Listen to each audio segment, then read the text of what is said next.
How's it going, everybody? Just realized the microphone was not turned on, but welcome in, everybody. We are doing the Colors of Conquest this month. I'm very excited about it.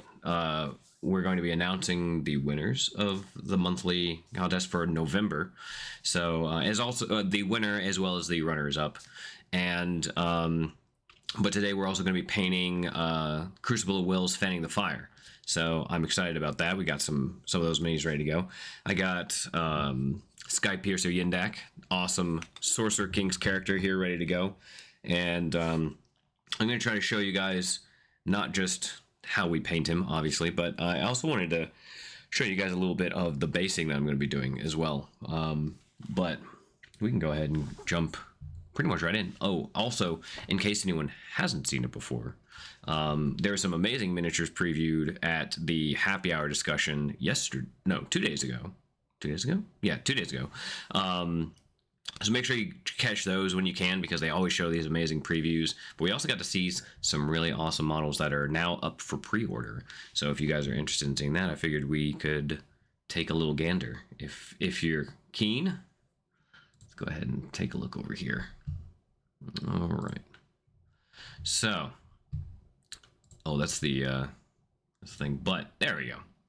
If you guys haven't seen this, this is the first miniature that is going to be the first monster for the 100 Kingdoms. They're getting a pretty big rework, which is going to be pretty awesome for those 100 Kingdoms fans. I hope you guys are really excited about it. I just want to paint this so bad. But it looks like there's other options, which I always love when kits have options. So that's going to be a lot of fun, a lot of customization you can do. Yeah, how you yeah, exactly. I can't wait to get my hands on one of these. But looks absolutely amazing.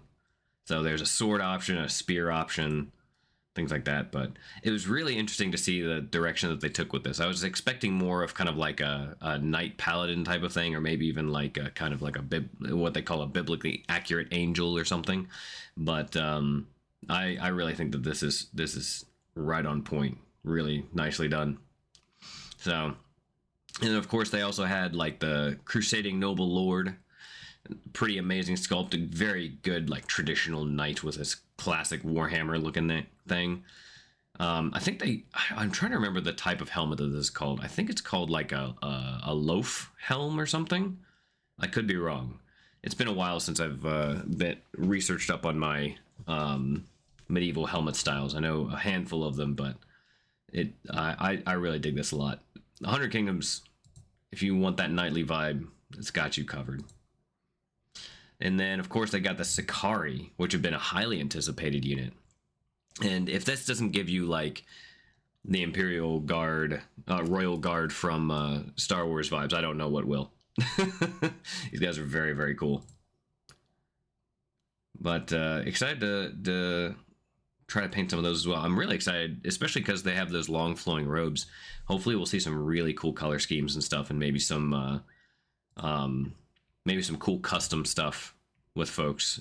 That's the one thing I particularly love about miniatures, that there's a really fine balance of design that you got to kind of keep in mind for good miniatures, in my opinion. And you don't want to go over detailed with everything, but you don't want to go under detailed. But a nice balance like this can really lend some amazing creative ideas to come through.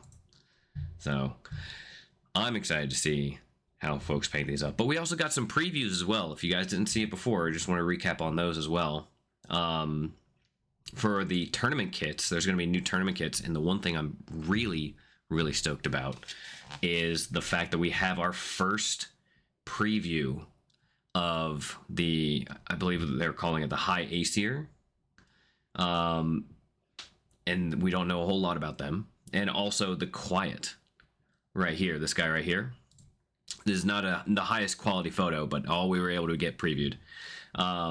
But yeah, the swordsman is part of the Quiet. You can see his pointy ears right there.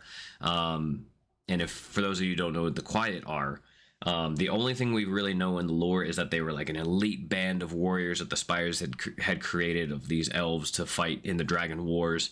And during the wars, the big army of the Quiet got together and left. That was it. They disappeared into the I believe overseas or something. They shipped out and have just disappeared. So it looks like we're going to start seeing a resurgence of the Quiet here very soon. But also, again, the High Aesir, if I'm getting that their name right. But of course, we also have some of the other ones that have been previewed before, like this. It seems very based in Chinese history and culture character here. Another Weaver, which is awesome, and of course, a Dog of War pirate. So that's pretty amazing. And then the other one that everyone seemed to freak out about a little bit was this guy right here. Obviously, we have Conquest, we have War, in terms of the horsemen and whatnot. And it seems like, I believe it was like Famine was what they said this one was. So maybe new faction. I wonder if this is going to be the Hell faction. I'm not entirely sure who this guy's going to be connected with. But you never know. And we still haven't seen yet who will be the new faction coming through. But I'm sure we'll get a preview of something working here very, very soon. So, but just wanted to go back over that stuff because obviously it's amazing and I'm very excited about it. Lots of amazing painting opportunities. But why don't we go into getting some painting going, shall we? Let's see here. I'm just going to double check this real quick and do a test. Make sure that the chat box is working. Oh, now I know why it's not working. There it is. Perfect. Okay, perfect. Fantastic. Okay, so we got the chat box good to go.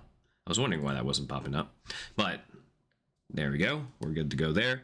What we're going to start out with first is, it's going to be a little hard to see, but what I'm going to be going for with Skypiercer Yindak is actually, I really want to try to emulate the artwork. So if you haven't seen the artwork, this is Skypiercer Yindak. He's got this massive glow of electric energy coming from his gauntlet, and it's lighting up his whole frame here. So we're going to try to do a little bit of lighting effects here on this character. He's the exact same pose, well, almost the exact same pose, pretty close. So we're going to try to emulate that lighting effect here, and I'll show you some ideas and kind of some techniques that I like to use for simulating that kind of thing. But the other thing is I've been practicing a lot on specifically kind of arid desert bases, and it is a bit hard to see right here, but we even have like a tuft in there and a big old rock and some kind of sandy ground, as well as some crackle, because it's so dry in this desert is the idea. So I'm gonna show you how I get to that point, and I think that it'll be best to kind of start out with that. But I hope, how is everybody doing? Is anybody else working on some Conquest this weekend? Here's a nice brand new base. This is going to have to be done in stages because it's going to need to dry and things like that. So we're going to start out with this so it can dry before we go on to the next stage. So the first stage, and what I'll show here, essentially the tools that you're going to need to do kind of a nice, good arid base is going to be, I like to use Ammo by Mig's Dry Earth Ground. It's an acrylic mud. It has a really nice texture. Honestly, you can just use this right out of the pot, put it on your mini, and it's pretty much good to go. But I like to go a little farther. We're going to paint this up, especially because we're doing the lighting effects on there. I decided to do all this ahead of time and not use the natural color from this. But it's okay.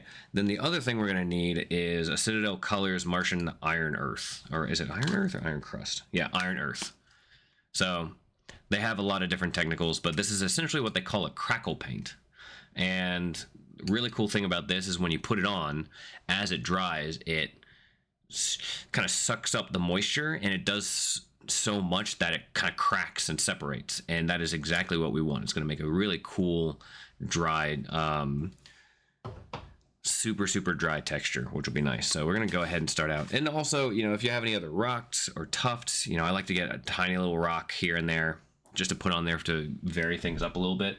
And then lastly but not leastly, trying to find some little tufts, and you can find those at all sorts of places. I like to use a lot of gamer grass, but these tiny little tufts are perfect and for that kind of thing. Again, it is a very dry and arid desert that we're going to be going for, right? So typically you would think, oh well, plants don't typically grow in the desert. There are plants, they're just very sparse and very dry and very often dead. So we're going to emulate that as well. So there's a nice little crackle paste. I don't use a brush with this just because I don't want to kind of ruin my brush, but it's essentially a big old sandy paste, and you can make this kind of stuff yourself, or you can go ahead and just, you know, find folks that have bought it already. But either way, it's super easy to apply depending on how you want your base. This is, I'm just doing for demonstration purposes, but if you have a character on a base, make sure that you leave room for their feet, because this will dry, and it is somewhat thick, and so it will not look it will not look natural, not supernatural. But it won't really look natural having a character sit on top of the sand, if that makes sense. Like their feet won't touch and be in the same area, right? So we want to make sure that we get a nice spread around. We don't want it to be super thick, but we want to make sure that that texture goes through. So I think this is going to be more than enough to get all that good to go. There we go, perfect. So nice bits of texture. You can see there's a big glob that's just kind of piled up here, and that's okay. You can just put that right back in the pot. When zenithal priming, make the lighting effect easier. So, yes and no. It kind of depends on how you want to do it. There are definitely times where a zenithal works really well. I tend to, I used to do a lot of zenithals, and it can help for sure, especially if you're using something like a contrast paint or something like that, then it works super well. But I'm going a little bit more traditional with it. And if you saw recently, I was featured on Play on Tabletop as for a battle report that is that was a ton of fun. I was playing my Spires, and then we also did a little bit of artist feature, and then there was a point in there where he was asking, because in my Spires I use like a pearly look, and he mentioned that, you know, he's like, there are like pearlescent or iridescent paints out there, why don't you use those? And the reason I didn't is because it doesn't give me the control that I want, if that makes sense. With a zenithal, if you do a zenithal, especially with an airbrush where you have a lot more control over where the spray is going, as opposed to like a spray can, then absolutely it can make things a bit easier in some aspects for sure. But it's going to rely a bit more on it's going to rely a bit more on oh, I just lost my train of thought because I had a notification come in. Sorry about that. But yeah, so the zenithal, it can be helpful.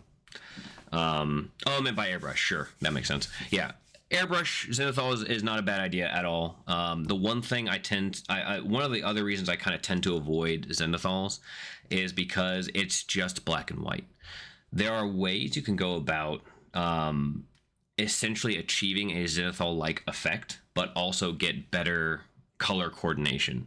So one thing I've been kind of studying a lot recently, which we'll kind of get into a little bit, is essentially underpainting is what it's called, and that's essentially what Grisaille or you know, kind of using that zenithal style thing is doing is essentially underpainting. So you put those strong contrasts in with the darks and the lights, and then you paint thinly over top so that highlight can just come through naturally, right? You can still do that, but with color instead of just black and white. And I think that typically lends itself to better color combinations and more natural looking flow. And it also kind of breaks things up and doesn't make it look as standard, if that makes sense. Yeah, Sergio Calvo is exactly who I was thinking of. Sergio Calvo is a master of this style. I've been studying him a lot recently, and since I got to talk with him at Adepticon last year. So it's really, really nice technique. I like it a lot. And we're going to kind of do that. We're not going to get into the airbrushes and whatnot because I don't want to go like kind of into too advanced techniques. I want to kind of keep this as something that anybody can paint kind of thing with minimal effort. But right now we have a nice solid base of sand, essentially, and I'm going to set this aside for now as we start painting on Yindak, and we're going to wait for this to dry. Hopefully towards the end of the stream we'll be able to put some more effects and stuff on it. But before I do, I'm going to go ahead, since it's still wet, I'm going to take one of these rocks. I'm just going to make sure I put it down there and give it a nice little spot. That way you can see where the indent is there. So that way, I'm gonna wipe off some of the excess. So that way, when we go back later, I can glue that in right on that spot, and it's gonna look like it's naturally part of the world, as opposed to sitting on top of the texture. We don't want that. So there we go. We got that done. We're gonna let that dry for a bit. We're gonna get Yindak back over here. We're gonna start jamming. All right, make sure he's nice and secure on there. Oh no, I had a paint essentially explode on me. Oh, oil paint too. How's it going, Cthulhu? Aside from the cleanup. Sorry to hear that, man. We've all been there though.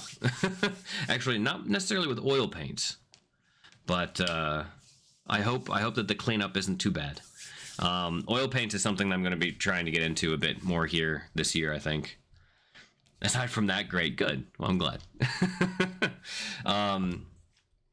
So Bedlam, like you had mentioned earlier, one of the things I like to tend to do, I'm going to pull up my phone here just in case. But one of the things I like to tend to do is take reference photos. Before I start painting anything, I like to try to take some reference photos and really just kind of get some ideas of how to better paint, especially when it comes to lighting effects, right? So I took a small flashlight and basically aimed it right here at his hand and looked to see, obviously my flashlight is a UV flashlight, which is why it's all blue. But that's okay. It still illustrates where all the brightness and stuff comes from. You can see a little bit of brightness on the face, definitely down around here, and then on this leg as well. But you can see really well where the lights come through. The one issue I had, and it's not a super issue, but there is a little bit of light coming through in the back here. It's a very the light was a bit more round than I wanted in this kind of pinpointed area. So I tried to do another picture just in case as a reference for, hold on a second, let me brighten this up. For what would happen if the shadow was only coming this direction and that it was completely blocked on this side. So you can see it's obviously stronger on this side here, and there's a lot more darkness on this side. So a handful of reference photos is always a good idea, just so you can really get an idea of where the light's going to be going. And obviously the camera is showing it a bit more deep, but the detail of it is a lot better. You can see it pretty well. And then also doing the same thing for the back, and you can see the flashlight right up there. But making sure all the backs and stuff is highlighted properly. This is going to be highlighted there and down there. And then, again, just taking a few reference photos just to be safe. And then, yeah, so we're going to go kind of based on those reference photos and see what we can do in terms of getting that same strong lighting effect, but also keeping it within the color scheme of the official artwork. So we're going to be doing lots of almost monochrome, not quite. You can see there's kind of like some grays and blues down in here. Obviously there's like this kind of pearl around this necklace here. It looks like it's kind of a slightly off-white turban and, you know, kind of darker skin and beard. And we're gonna try to jam on all that. Yep, that's a great way to map light. Exactly. Super simple, easy technique, easy to do. I almost thought about trying to add in some funky effects, but again, I wanted to just kind of keep this as, if I was doing this as a competition piece, then I would have probably like added in some effects into his hand, like the little lightning blasts coming out of it. But I didn't think it was necessary to go that far for this stream because we want to make sure that it remains accessible for everybody. So we're going to go ahead and get started. I think what we should probably do is start with a fairly, we don't necessarily need to start too dark now. We definitely get some of those kind of deep purples and stuff. So we're going to go with probably some African Shadow. It is fairly well a staple in my repertoire. And then a paint that just disappeared. I just saw it. Like, that is so odd. I just saw it earlier today because I wanted to make sure that I had the paint ready to go, and now it's gone. Well, classic. Well, that's okay. We will find another paint, I suppose.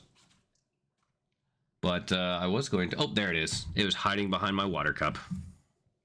The good old green gray, another one of my favorite paints of all time. Love this one. Oils are great. If you get to them early, they're easy to clean.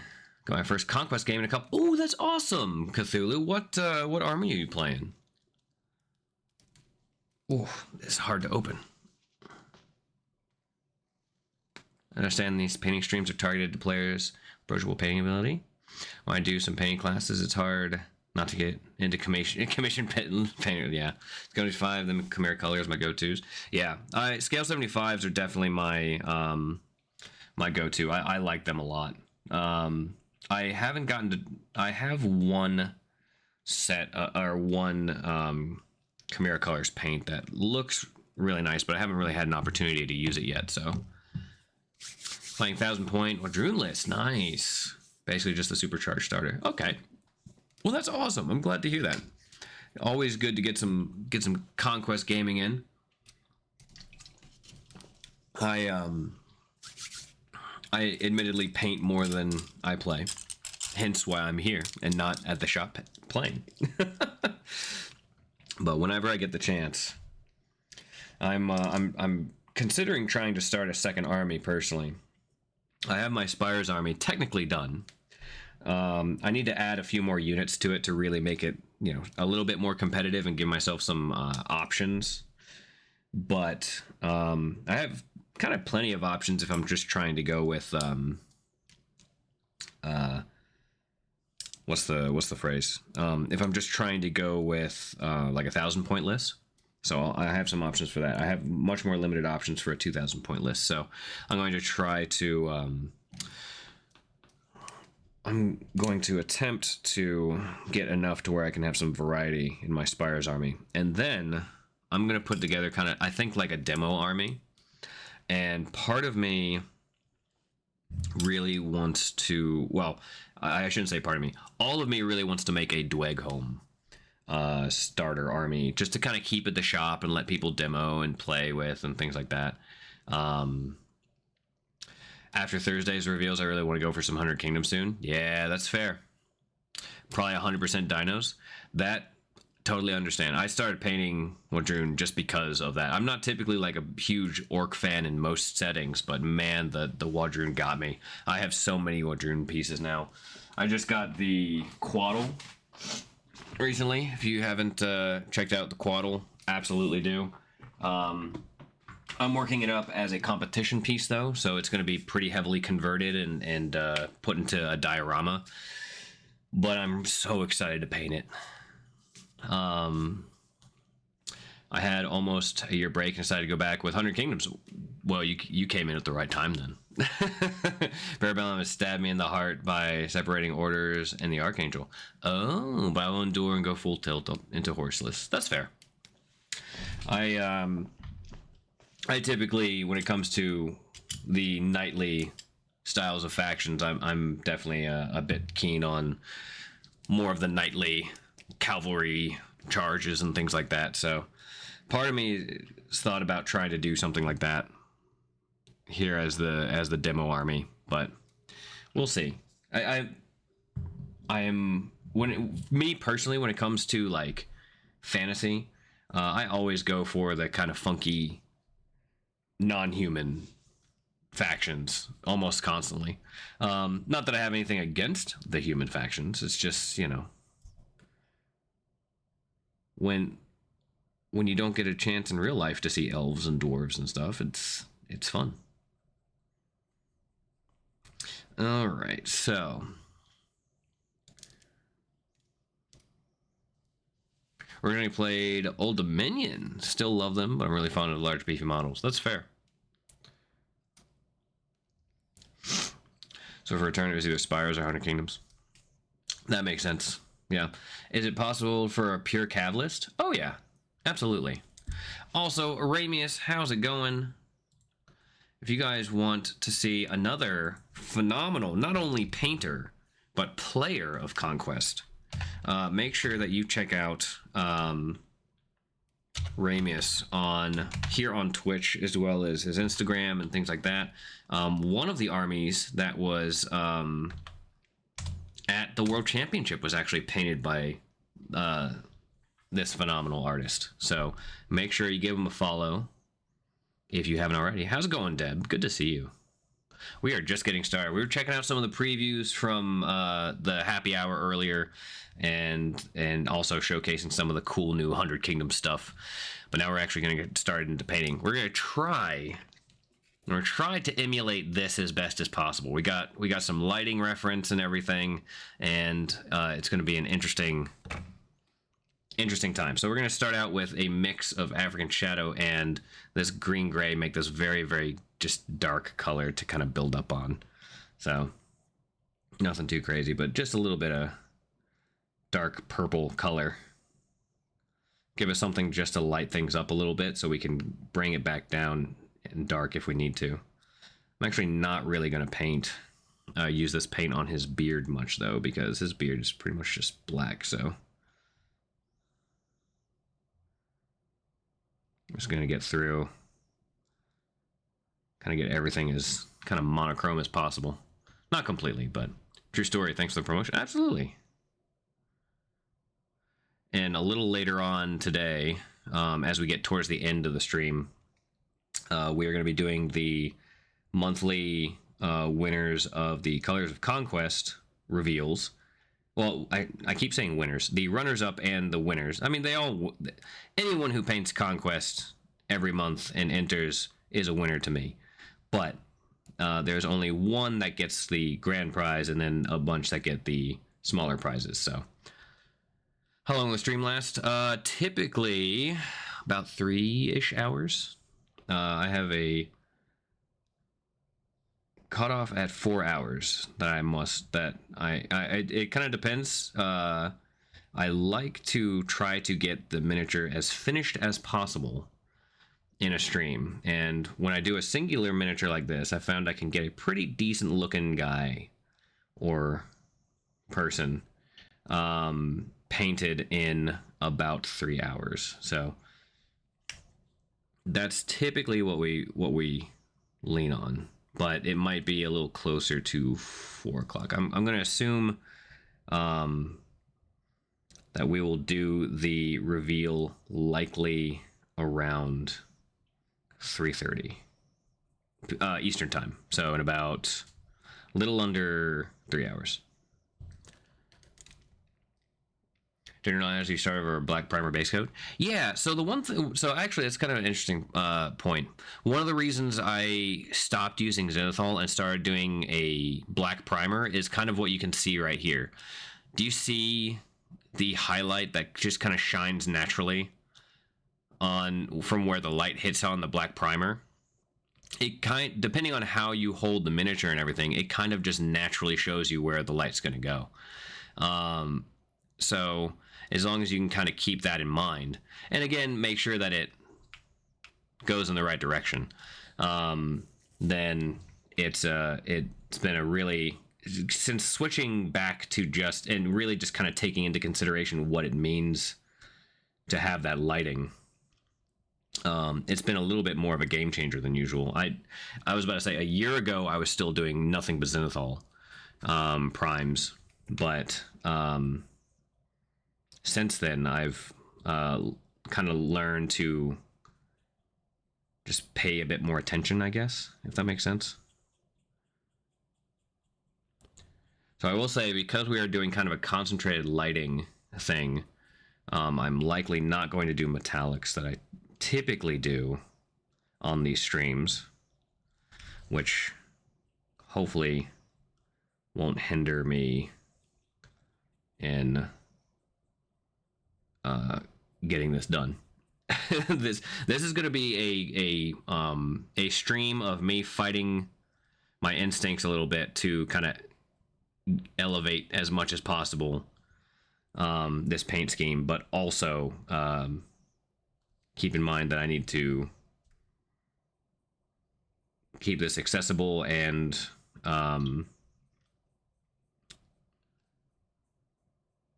easy for folks to get painted.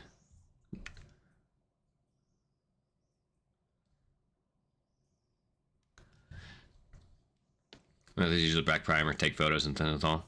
That's fair. Yeah, it makes total sense.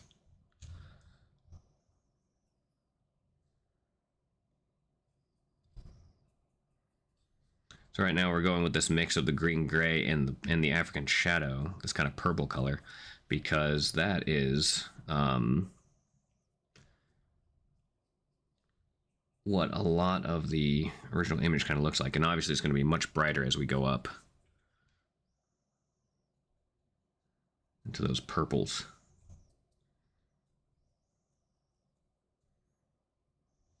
Right now we're just trying to get some nice kind of base colors around. Nothing too crazy. So we can be a little wild with it. We're going to be honestly fixing, and honestly that's what I always tell people too, is like most of painting miniatures is just fixing your own mistakes. It's just putting tons of color on there and then just correcting the rest.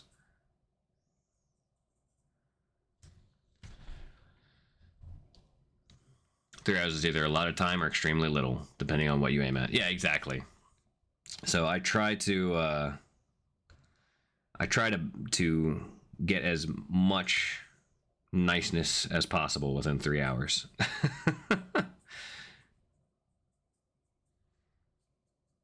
And the one thing I will say, when we first talked about doing this, when the Parabellum team was talking with me about doing this stream, I was honestly a bit worried, because I typically just try to go and do the best that I can consistently and always for like anything that I paint, and that means I could spend 5 to 6 hours just blending or glazing on like a single shield and have no issue whatsoever personally. But so I kind of had to like make concentrated efforts to kind of rein things back a little bit, and just so I could make sure that I could fit stuff within a decent time frame. Because the other thing to consider too is that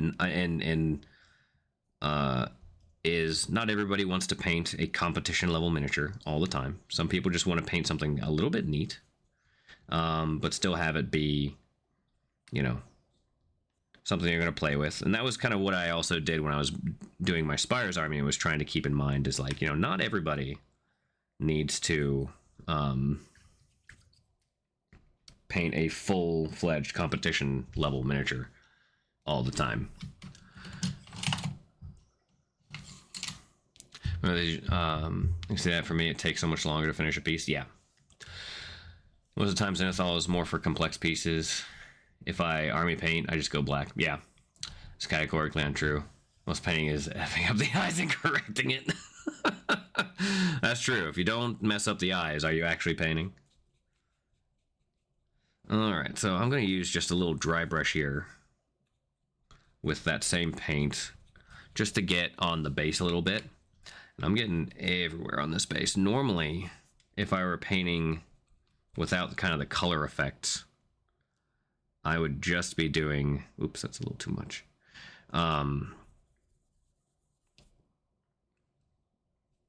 I would not be worrying about... I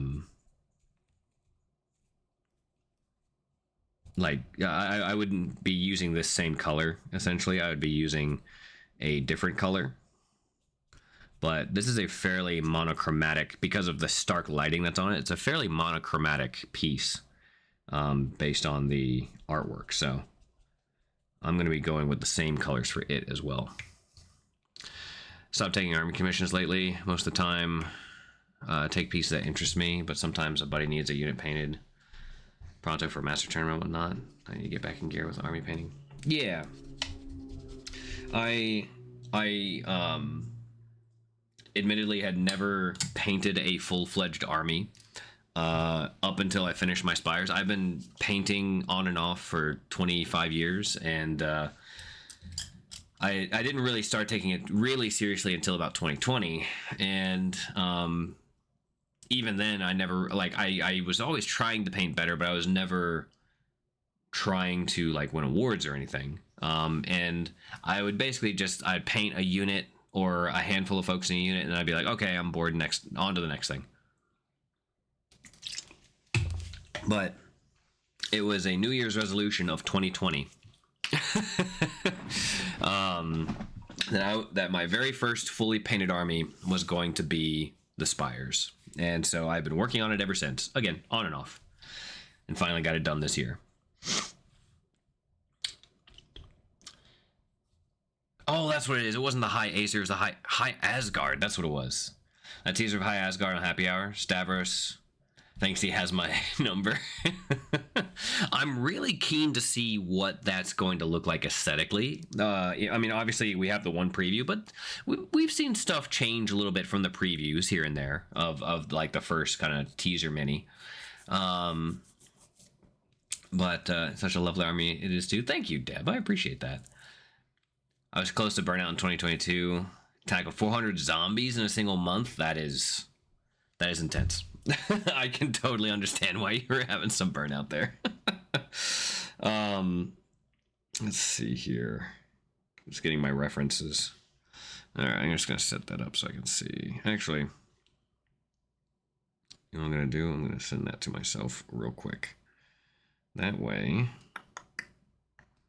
I can just pull it up on the computer here. Should have thought about that. Here we go. So, always recommend pulling up your references if you can, and just having them chill, because then you'll be able to just, you know, take a look whenever you need. Let's see here.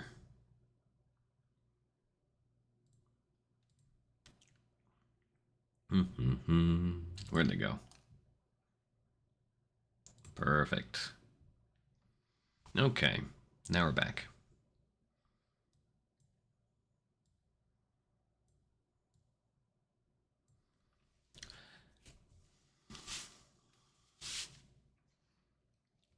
They're putting the preview models in the tournament support kit. Yep. So on the docket we have Hell, Weavers, Asgard, and maybe the Silent. Yeah, Silent's also there, but also Dogs of War. Don't forget, there's the Orc Pirate that's there. There's the Dogs of War. And then, I don't think I can say. I've heard rumor of one of the other models that's in those kits too, but I don't know if I can. I don't want to say a name that is unsubstantiated, but I've heard a rumor of one of the names. But there is a what seems to be a warrior based heavily on Chinese culture with like a dragon cloak and a big glaive and everything. And so that's going to be interesting to see. I've heard a rumor of what that faction will be, but I cannot officially say.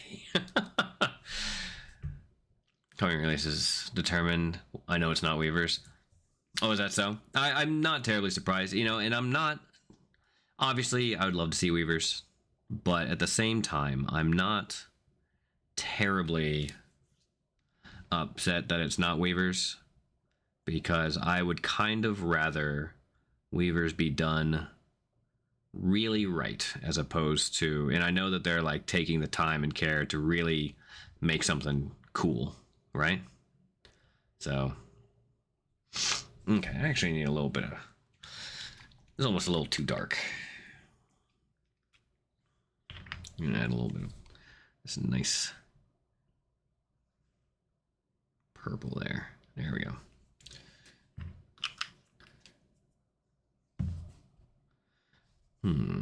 Actually, you know what? We're just gonna go with that right now. That should be fine.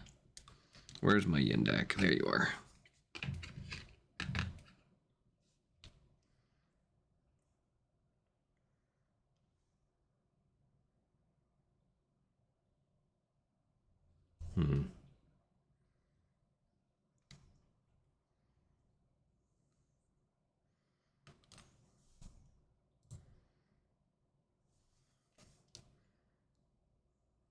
Oh, why am I painting that? That needs to be that bluish color. I'm getting ahead of myself. Here we go. We'll go with some abyssal blue for that, I think. We're going to mix that in with the purple a little bit. That should give us kind of a nice little base there.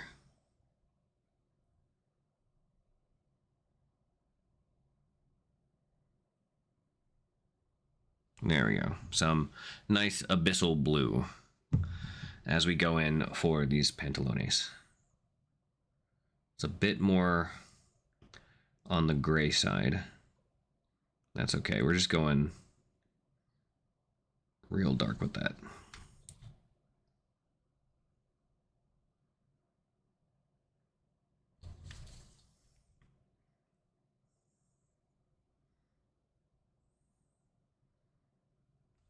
Cool. And it looks like that same abyssal blue is kind of used on this upper part here. Let's see. There's what, 8 factions currently? Yes, correct. I have a question about the modeling, and I'm wondering if you would be willing to take a look at my model and see what I mean. I like to add various kit bash elements to my models, hats, hair, etc. Yeah, absolutely. If you have like a publicly available link, yeah, there we go. Here's a link if you don't mind. Sure. Happy to take a look. Boop. Oop, that's the wrong pasting there. Ooh, that's gorgeous work. Make sure to give you a follow.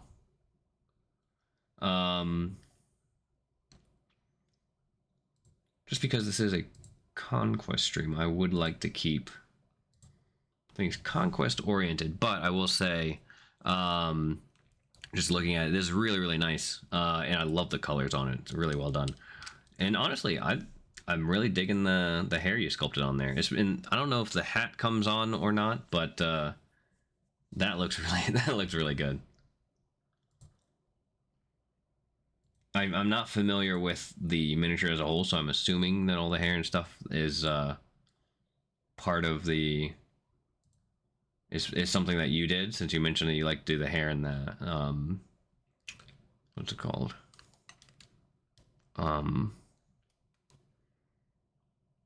Where'd it go?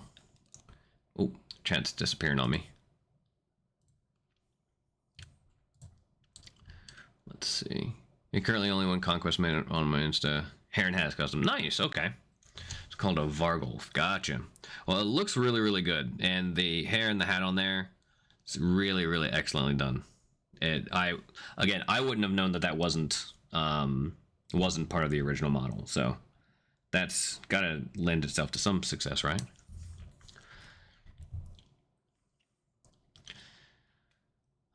Let's see. 9 is the pending release. Yeah.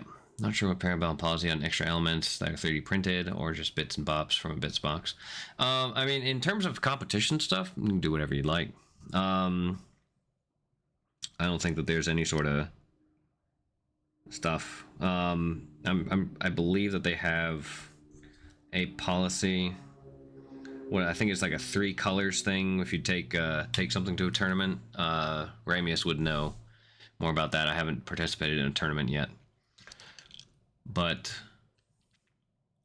let's see. Yeah, well, when you do paint some more, make sure you hashtag Colors of Conquest and tag the Parabellum Instagram account, and they will enter you in the monthly competition to possibly win either a discount code or some or a gift card. Win-win, I think. Okay, so we got this nice dark blue for the pants. Here's the Conquest model. All right, let's take a look at that. What you got going on here? Oh, it's the Kraken. Heck yeah. All right, let's take a look at this real quick. Very nice. Ah, perfect. Yeah, this is looking great. Oh, I love the little gold hook hand too. His eyes are really nice and in the vibrant kind of like tentacle skin color and everything too. Yeah, it's looking really nice.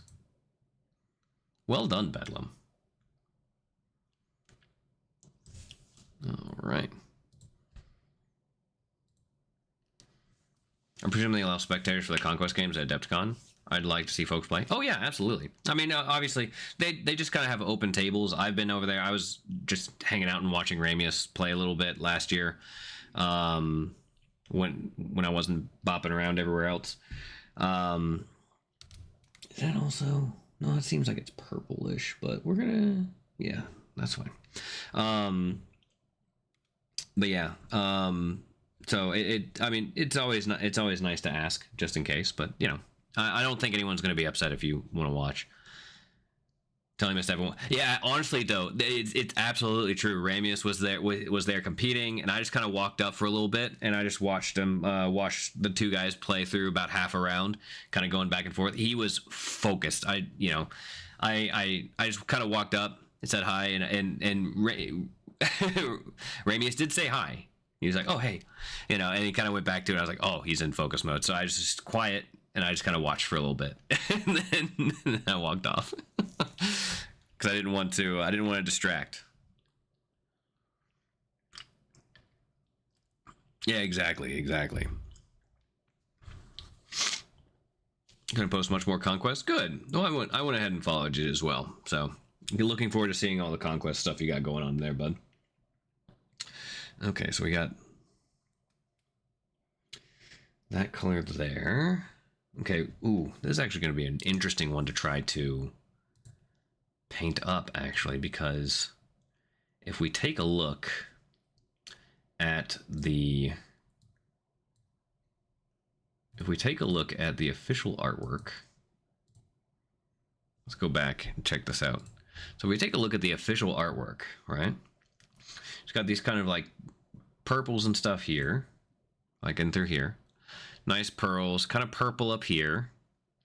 Purple there. Clearly that's a purple. This color, though, this golden trident, is going to be an interesting one. He's got some kind of very pale greens down here, which is in this blue color. We can definitely work with that. That's going to be not too bad. It looks like it's kind of some... I think that's... it's going to be hard to tell whether that's just the blue... That's just very tinted with the purple color from here, or if that might be just the blue. So we might just go with that, or just some of the purple there. But this is going to be interesting, because I'm looking at this, and I'm honestly having a hard time kind of telling what color that is. But lucky for me, I have...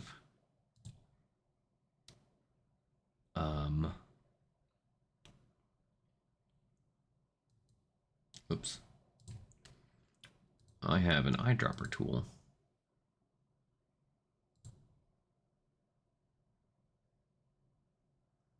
I think, if it's gonna work. Nope.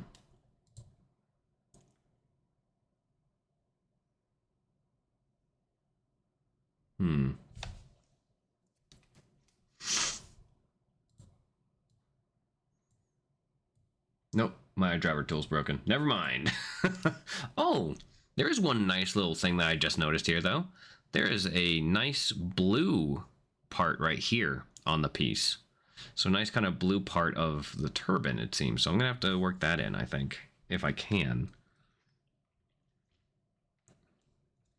Although the sculpt isn't the same exactly, so it might not be something that we do.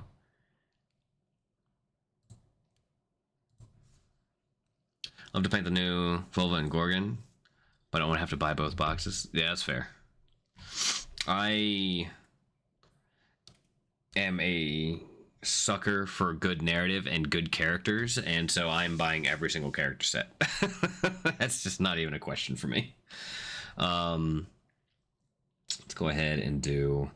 It's probably going to be pretty easy. We're going to go and just work up a little bit of this kind of standard purple here. Let's see.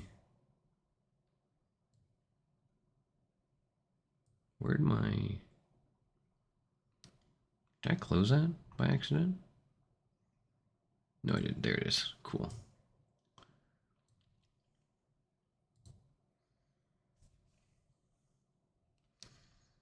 Okay. Hey, Ian Astroart, how's it going? Another awesome streamer you guys should be checking out. Hopefully we'll be playing some Conquest here soon. But another fantastic artist. Make sure... Oh, and Dr. Rhino as well. Another awesome artist. I might be timed out for a moment. I have to wait 2 more minutes to give you a shout out, Dr. Rhino, but I will give you one here very soon. Let's see. Hi, Ramius. Bye, Ramius. It was good to see you, Ramius. I appreciate you hanging out and talking for a bit. You get the narrative box ordered? Yeah, I ordered that one already. Looks like kind of copper to me. It does a little bit, doesn't it? Copper's highly conductive. That's a good point. Very good point. I like it. Teach me your ways, handsome man. Well, I don't know about all that, but I'm gonna do my best to show off some painting at least. But we're gonna do... It's got some really... We're going for that lighting effect, right? So we have... We don't have to go too intense, luckily, on a lot of it. We are gonna get... Just a little bit in there. Not too much. We're gonna blend this all this kind of stuff together a little bit here. But we're just kind of getting some little highlights in. There's going to be a little bit of experimentation too, because I've not really done anything with these types of colors specifically before, so it's going to be interesting. See how this turns out.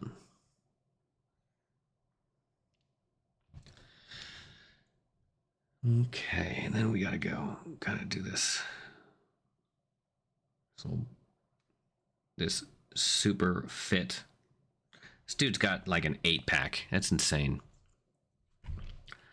Hey, Dead Nerd, what's going on? Gotta left some good painting? I'm gonna try. I'm gonna grab some Nord's OD narrative box as OD. It's my other army. Oh, nice. Yeah, I'm just gonna be getting every single one. I can't even deny that I'm not. Unless they just have one that's just not to my flavor, or for some reason. I'd be very surprised. The one thing I would like is if they had a little bit more variety in characters. Like, I'd love if there was an Avatara character, but I'm also biased because I kit bashed an Avatara character for my army. And honestly, I just want them to make my character canon. So I got like $20 if I can just slip it into Stavros's pocket there.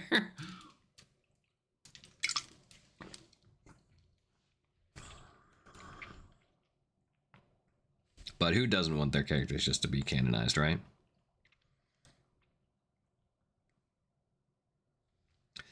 Okay, we're gonna go.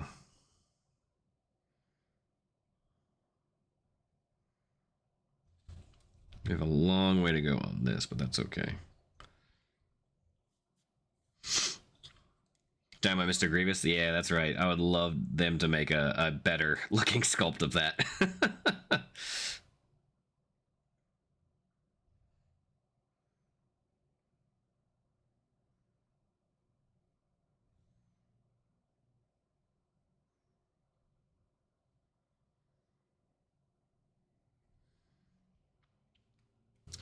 Okay, I'm going to get into this green a little bit here. I'm going to mute for just a moment because it's going to be loud. I have a paint mixer here.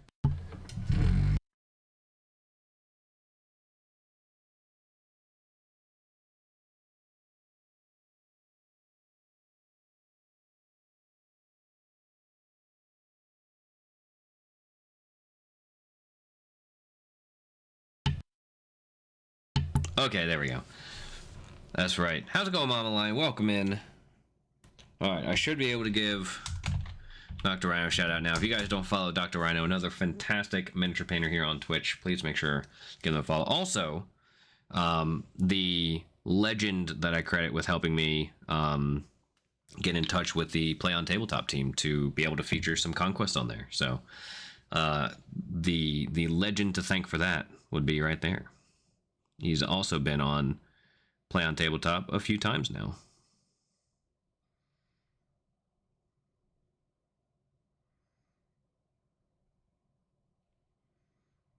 Okay, perfect. Ah, this is a good one. So this is the, oh geez, this is field grass from Scale Color mixed in with that green gray I showed you earlier. So we're just kind of going a little bit dark. It's about 2 to 1 on the field grass to the green gray. Again, we're still trying to keep this a little dark. So it honestly looks very similar to the blue that's in there. But that's okay.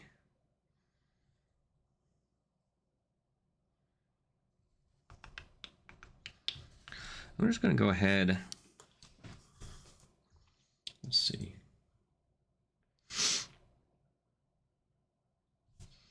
Okay, so it also seems to go crud. Should have been there, but this should also be that greenish color, apparently. I really need to stop painting these really dark color schemes if I'm gonna if I'm gonna be showing this on black backgrounds.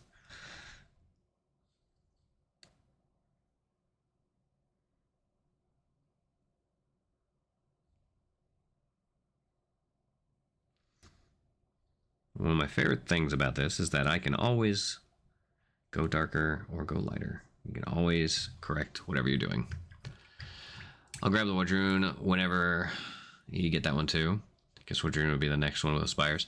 I suppose that is going to be the next one. Because we have Dweg, 100K, Nord, OD. It could be City States and Spires, maybe. Because there's City States, Spires, Wadroon. I'm missing one. I know I'm missing one. I can't place it. What faction am I missing? Am I going insane?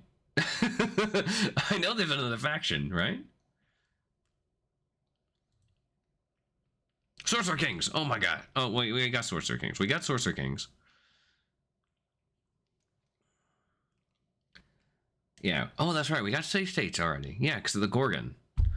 So actually, if you want to see, speaking of, for those who haven't seen the Gorgon, this is her, and she is not primed or ready, and the reason that is because I'm actually going to be painting her up into a competition piece, which would not allow me to get done today.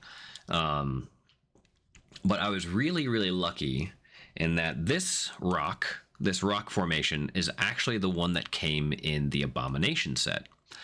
And I didn't use it because I made my own custom base and I kind of kit bash. No, I didn't kit bash, but I converted him quite a bit and resculpted some of the limbs and stuff. So I didn't need this rock, so I just kind of set it aside.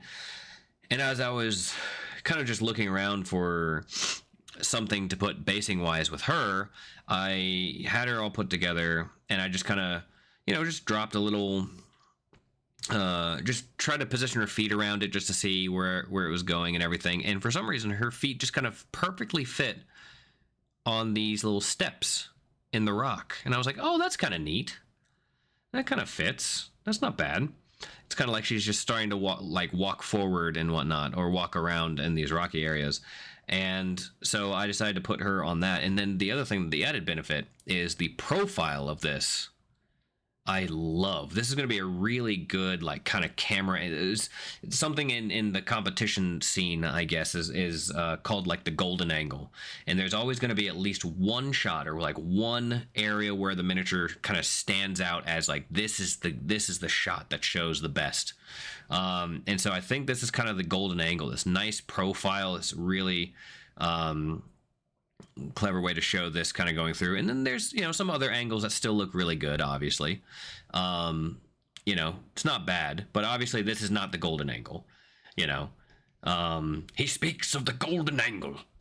But I think this right here, especially with how kind of this lines up as well, this is going to make a really attractive competition setup, basically. So I'm going to take this base off and probably put it on a little plinth or something and add some extra little bits around, but get that all painted up nicely is the goal. So oh, and do you guys know the lore about the Gorgon and Skypiercer Yendak? I went through the past few nights and I've been rereading that, and it's so cool. Oh, you hadn't heard about the 100 Kingdoms monster? Well, why don't we just take a little break and take a look at the new 100 Kingdoms, shall we? So the new 100 Kingdoms have what's called the Archangel, which is this massive walking church, kind of. This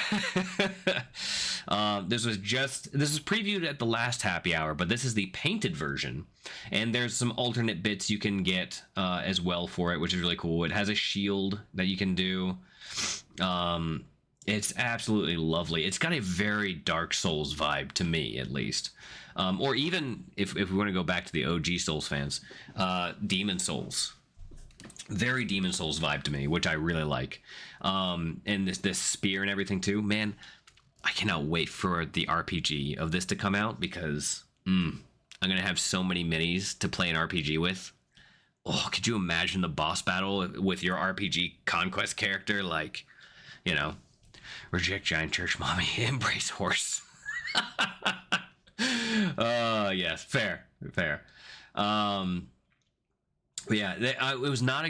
I did not know what to expect when it came to the Archangel when they announced it, but I am pleasantly surprised. It's very, very cool. Yet another unexpected but pleasant twist on the idea. As you know, I usually get Cliff Notes version of the happy hour from what you post, so I'm glad I can help. That's kind of the goal, Wait, they're making a Conquest RPG? They are. It was originally planned to be launched this quarter, but it is going to be on a bit of a hiatus for a bit, because like any RPG, you have to have a big, not just the mechanics, but a big fat stack of lore ready to go, and it locks you into that lore, right? So you got to really have your ducks in a row and all that kind of stuff. So they are working on it, but they essentially have to flesh out the world by a very, very large margin. So not that they don't already have that stuff in as it is. It's basically, there's a lot of stuff up in Stavros' head and whatnot, and other contributors, but it needs to get down on paper and officialized and canonized and all that stuff. So it's going to be a while. But they said they are planning on it, so I'm not salty. I can't field Ashen Dawn and the Archangel. Yeah, I get that. The Ashen Dawn models are absolutely gorgeous. But also more knights. Who doesn't love more knights? Also, Falling Freely, how's it going? Welcome in. Another fantastic painter here. If you guys don't follow Falling Freely, please make sure that you do. Again, follows help all the artists that are here. Whether they're painting Conquest or not, but they should be painting Conquest. But you know, there's a really rich miniature painting community here on Twitch, and all the support helps. Follows are free, you know. But yeah, absolutely. Inject that directly into my bloodstream, right? They also have the Sakari, which people have been very excited about recently, and barred by law from employing men-at-arms, the theist churches turned to the Sakari, becoming their main bodyguards and enforcers. The archaic form of wording of this ancient ban was circumvented by the church, arguing that Sakari go into battle unarmored. And even more ancient laws allow all peasants to carry blades for hunting and self-defense. Their political clout has allowed them to exploit these technicalities to deploy the Sakari in numbers, but still deprives them of the ability to employ more conventional forces. Raised into orphans in the church's creed, the Sakari are fearsome, devoted warriors, unflinching in the face of battle. Pretty neat. They are very creepy. Yeah, they got that Imperial Guard, Royal Guard vibe from the Emperor's throne room in Star Wars, right? So, kind of lends itself to that. And of course, if you guys didn't see earlier, they previewed 2 new factions. The High, I keep saying Aesir, I know that's not right. High Asgard, that's the one. Or Asgard. I'm really hoping that it's going to be a blend of like Spire's technology and Nord stuff. Because, you know, as you know, the lore, or as you may know the lore, the Spires, well, there's 2 versions of the lore. There's what the Nords will tell you and what the history is. And the history is that the Spires, scientists and whatnot came and created Yggdrasil, and a bunch of humans worshipped it, and they said that they were the Aesir and the Vanir, and basically claimed themselves as gods. And so I think it might be some sort of blend of Spire and Nord stuff, but we'll see. I assume Hell is a splinter of the High Asgard. So I'll tell you what we, at least what I remember of what we know of it so far. The other thing that's really cool here is the Silent, which is our first, like, technically we have clones of elves as miniatures, and we have a few weavers of elves, but this is like one of the other very few dedicated elf characters that we've seen so far, because the Quiet are also a splinter group of the Spires from way back before they were the Spires, basically.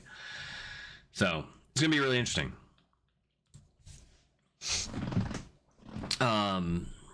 But Hell, as we know so far, which is very little, Hell is essentially from what I've heard.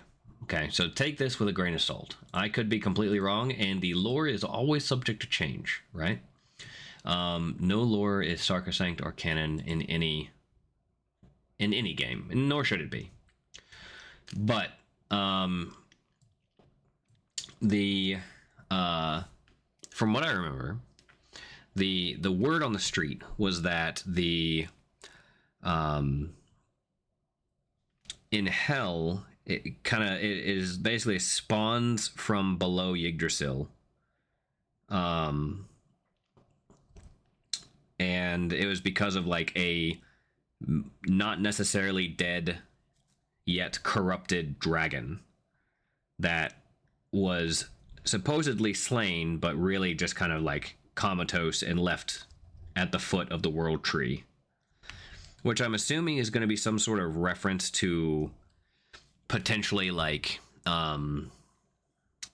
what's the world serpent called in Norse mythology? I don't remember. We love a retcon, right? So Hell is human centipede Vikings. Jormungandr, thank you, Cthulhu. That's what I was thinking of. Jormungandr. Yeah. So I think, again, big grain of salt. I think it's going to lend itself more to that kind of Jormungandr style, but we will see. Don't know. All right. It's going to be... Right now, I'm going to try to work up a pseudo bright turban with... Oh, I'm using Mojave White, apparently. That's fine. We're going to roll with it. Mojave White, and I'm going to do a good mix with the really dark purple that we were highlighting with earlier. just so we can get those colors down and really kind of show that this is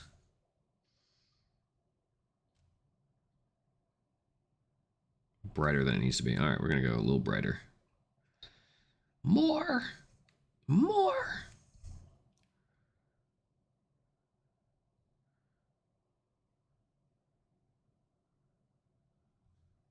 There we go. Perfect.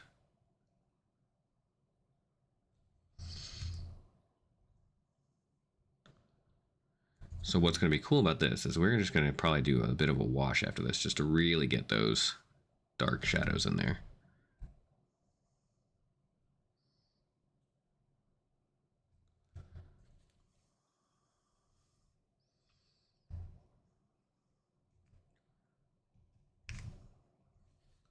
But we really want that brightness, especially up here.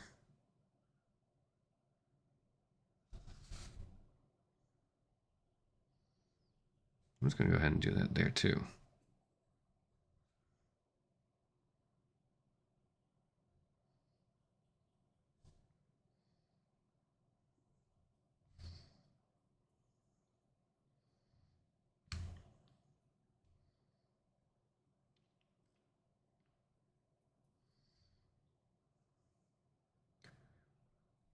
Just a kind of a pseudo wet blending going on here. Cool.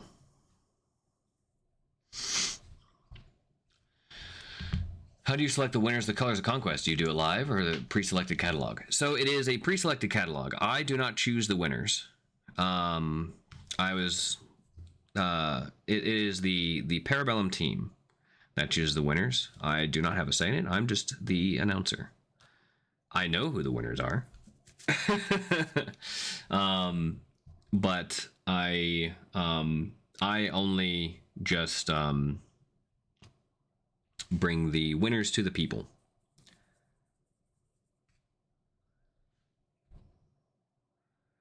But so I'm not entirely sure how they decide to choose, but it is based on, you know, the paint job and everything like that. So there's a heavy emphasis on, you know, making sure that they look really nice. Doesn't mean necessarily that the, you know, and also that's the other thing to keep in mind too, always when it comes to like paint, any sort of painting competition at all, that there's always going to be some subjectivity to it. But that's okay.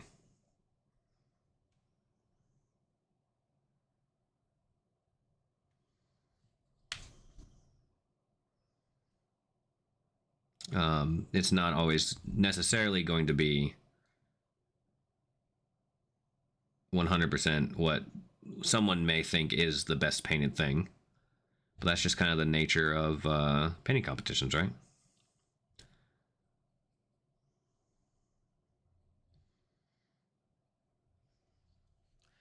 Okay, so we're starting to get some of that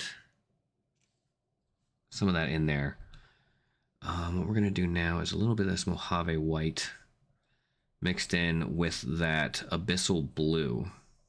Okay, we're gonna do that and just kind of work up.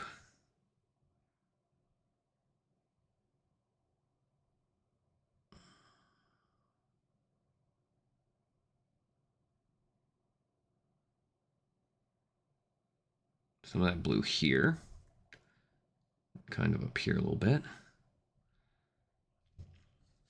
Oh crap, where was I gonna work that into some other places too, but now I can't remember.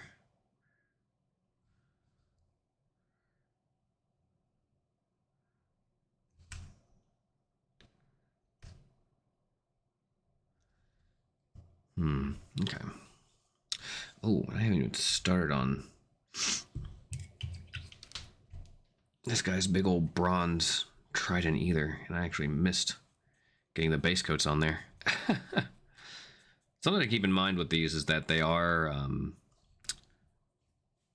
resin also, and honestly, I love the resins from Parabellum's resins. They do such a good job, in my opinion.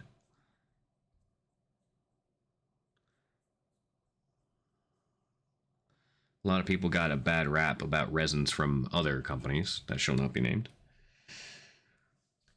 but Evan has the announcer voice for it too. Wait, what am I? Oh, for announcing the.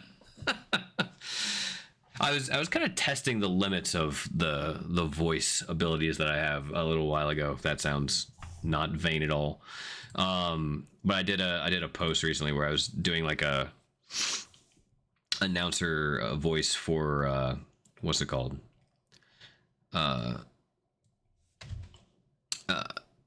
Super Smash Brothers. I was trying to emulate that announcer voice, which was pretty funny.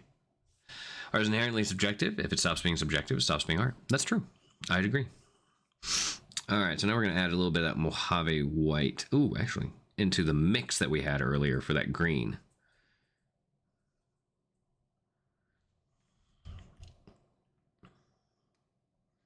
It almost looks like the same color, so we're going to add a bit more of that green. There we go.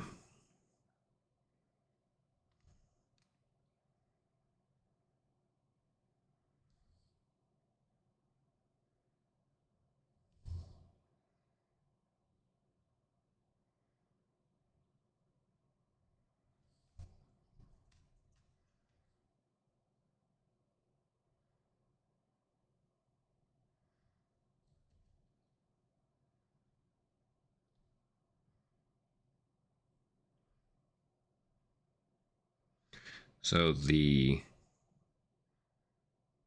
got some nice kind of base colors down.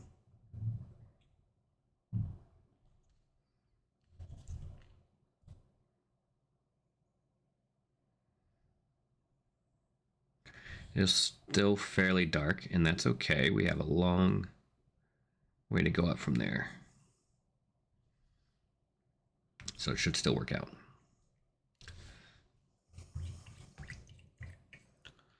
Bribes aplenty. Yeah, didn't you know it was chosen by bribes? How scandalous would it be if I had announced a different winner than the one that they pick just based on the bribes? I would not do that.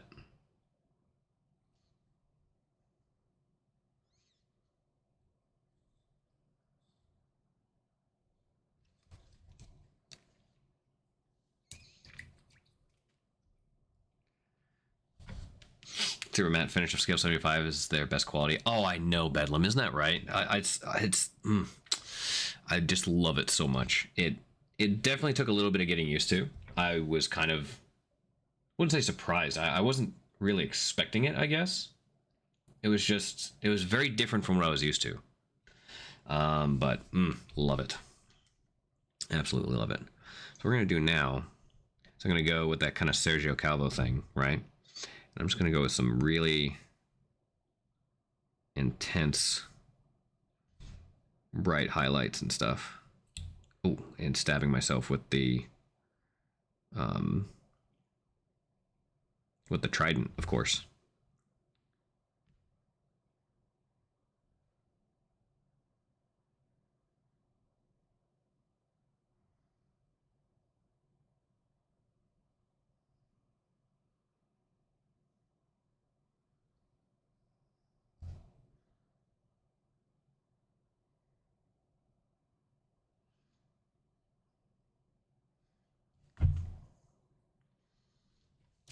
Let's see here.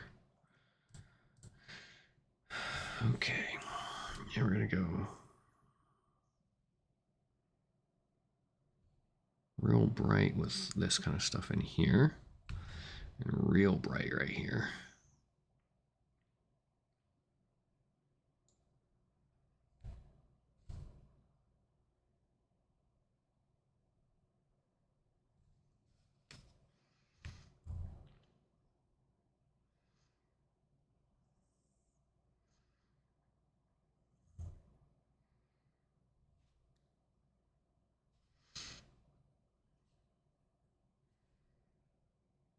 And the thing is, too, this Mojave white is not straight up white, obviously. And it has a warm quality to it, which is not something you would typically always want to use, but I like to use warmer whites more often than not. Warmer off-whites, I should say.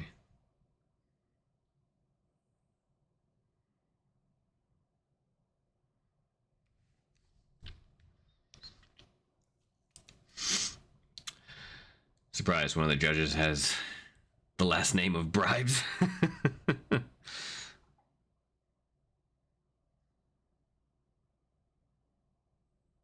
Okay.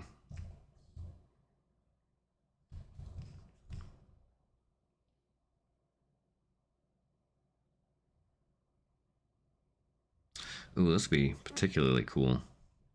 Because I can kind of go and do like a straight shot right through here, right? So that's where his hand is, kind of going through here.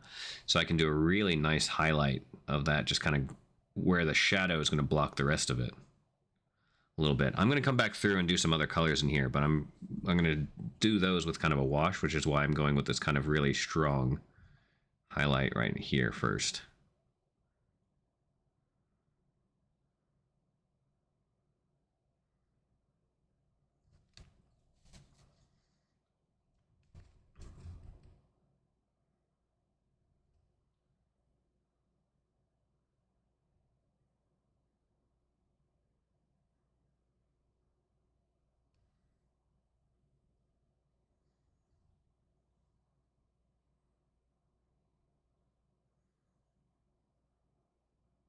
Gotta get that mustache highlighted though.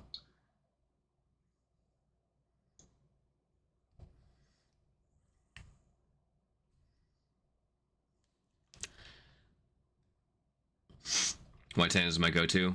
Bedlam, you're a person after my own heart. White sand is like one of my favorite paints of all time. I love that one so much. Learning to incorporate inks more. Actually, I started jamming on inks as well recently, and I'm really enjoying it. It's pretty nice. Okay, so we can do a bit of highlight here as well.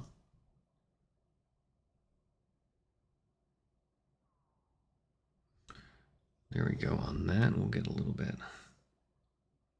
on this side as well. That'll be good. Of course, we got to go right around here. Perfect. And let's see where... So this is going to be kind of funny. So this is where his glow is coming from, right? So I'm basically going to be looking to try to add a shadow in. So I'm going to go right to where it would block, where the turban would kind of block it, and just mark that. So now I know from that spot forward, I can put the really nice highlights going through here. Really intense stuff.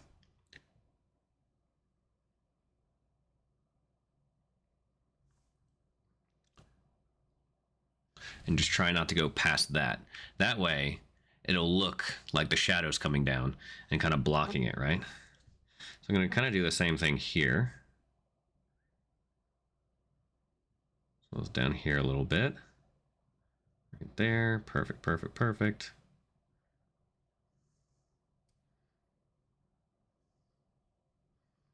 Right here as well. Let's see, making sure we're getting all this. Sorry, I'm kind of have to do this from my own. I would love to show you guys this angle a bit better. But I'm really just trying to block off the stuff that I can see that is not blocked by the turban. I'm just kind of going down here a little bit. Obviously, and then the feet right about there. That's great. And then a little bit here, a little bit here.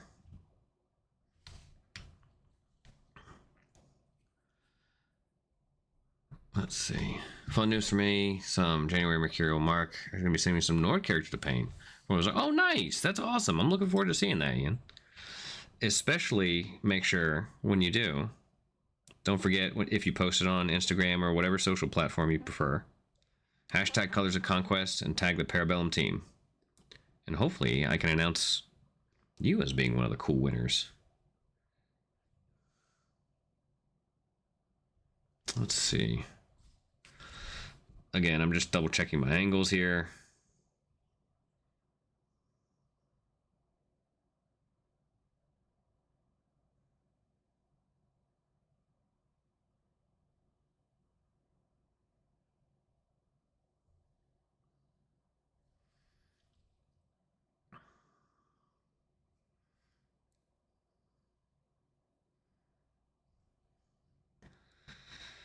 Okay, not too shabby at all.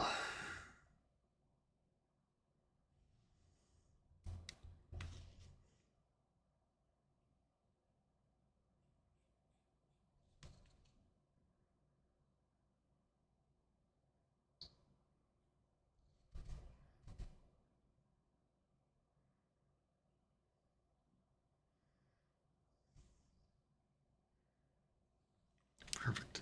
Hey, Ghoul Studio. What's going on? Look at this red orange jumpsuit guy. You know, I thought it'd be an interesting experiment to see if that would essentially get people to remember who I was at Adepticon, and it worked out really well. So I just was like, you know what? This is my brand now. It wasn't until after I did that that I learned who Vector was. But you know, it is what it is. I'm just gonna reclaim Orange from DreamWorks villains.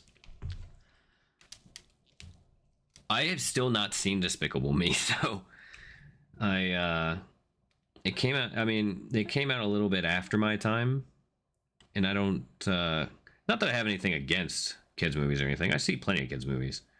It's just that particular one was not one that like particularly interested me to see. It was the same thing with so if you see in my little logo up here, I have my kind of stream mascot is a platypus, right? It's my favorite animal. It's been my favorite animal since I was like 5. And and to date how old I am, I was 5 in the early 90s. So there's that. But it wasn't, until I when I made this mascot and everything, I started getting people, oh, are you a fan of Perry the Platypus? I did not know who that was when I was first asked that. And so I had to go and research who Perry the Platypus was and found out it was a Phineas and Ferb thing. Again, nothing against it. Just turns out there were other people who were fans of platypuses who decided to make a cartoon show.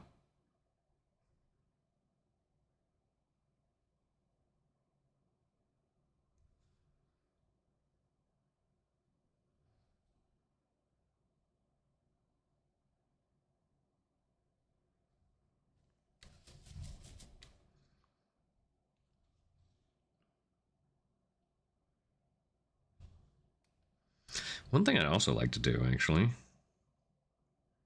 gonna mark on the ground a little bit where some of these shadows are gonna hit.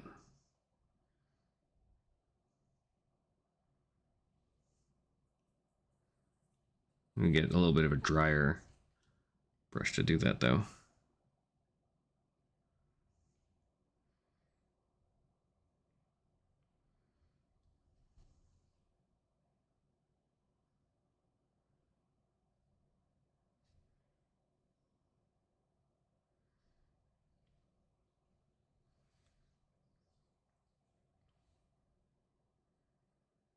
Here we go. It's so good. I'll have to check it out. Worked out well. I think I remember you better for that pearlescent paint scheme. Well, I appreciate that. That pearlescent paint scheme is not is not going away. I still have plenty of spires to paint, thankfully.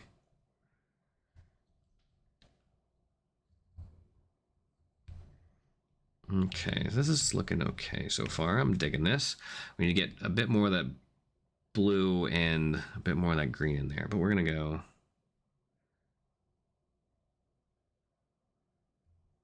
and hit some of these a little bit.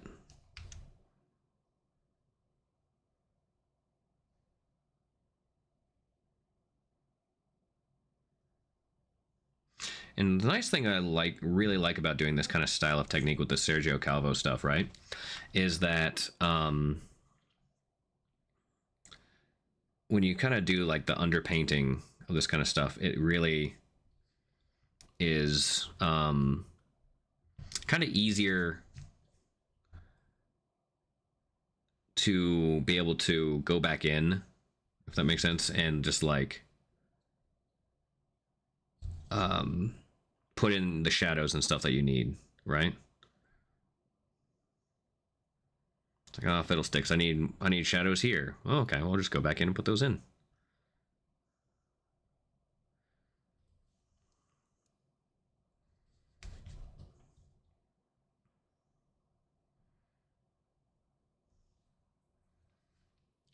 Gotta head out. Just want to stop by and say hi. I hope you all have a wonderful rest of your day. Thank you, Ghoul Studio. I appreciate that, man. I hope you also have a good rest of your day as well. And let me make sure here. Hold on a sec. Yeah, it's also satisfying when it looks like what you do in your head. Yeah, and for sure. And if you guys don't follow Ghoul Studio, also another miniature painter here on Twitch. Oops, let's figure out how to do shoutouts, shall we? Oh my god, I cannot type today. There we go. But yeah, make sure you give Ghoul Studio a follow if you can. Again, follows are free, and it helps out this awesome miniature painting community, and hopefully we'll see some more of these amazing painters painting more Conquest also. I can't wink. No, I shouldn't have tried.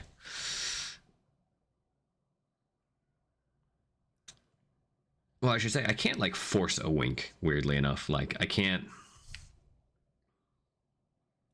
try to do like a big force thing, but if I can, you know, if I'm just doing it kind of subtly and off the cuff, then I can absolutely do it. But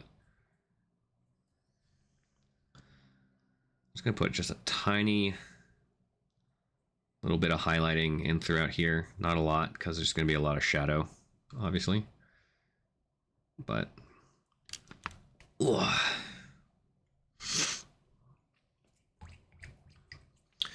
All right, now we're gonna go back in. Now I need to get on board with what we're gonna be doing with this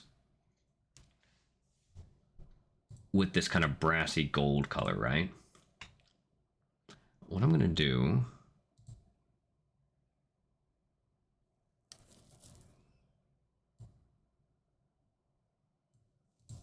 how do I,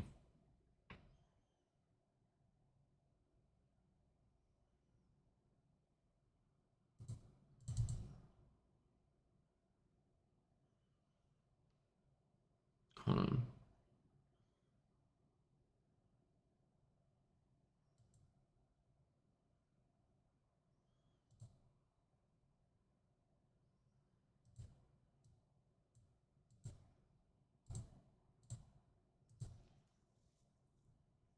I don't know why it's not letting me do it. That's such a bummer. Thank you, appreciate it. Absolutely, man. So I might just have to put this here thing into Photoshop real quick. This image. So I can try to see what the actual color is that they use on this. It's kind of a reddish, purplish, goldish. Oh, oh, oh, oh. Stop.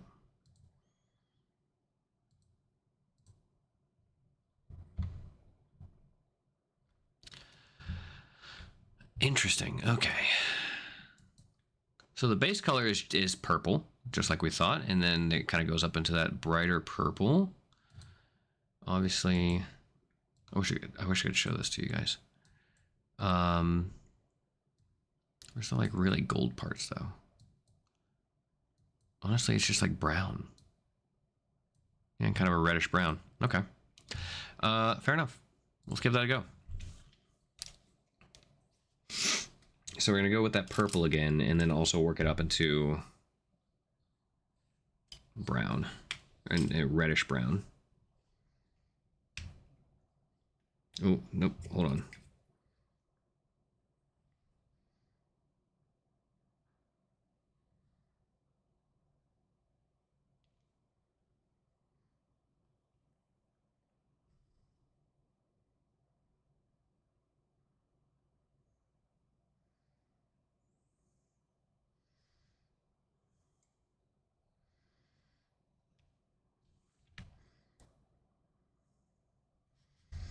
There we go.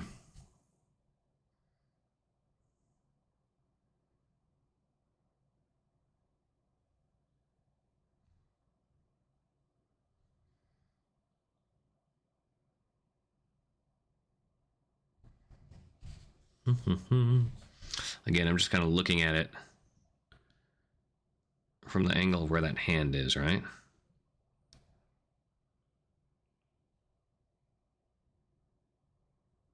Or as best I can. Also knowing that it's going to go a little farther out there, if we think about it.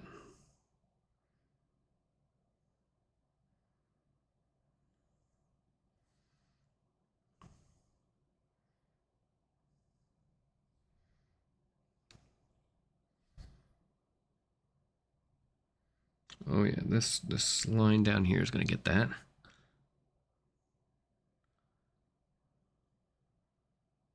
It's a bit too wet. There we go.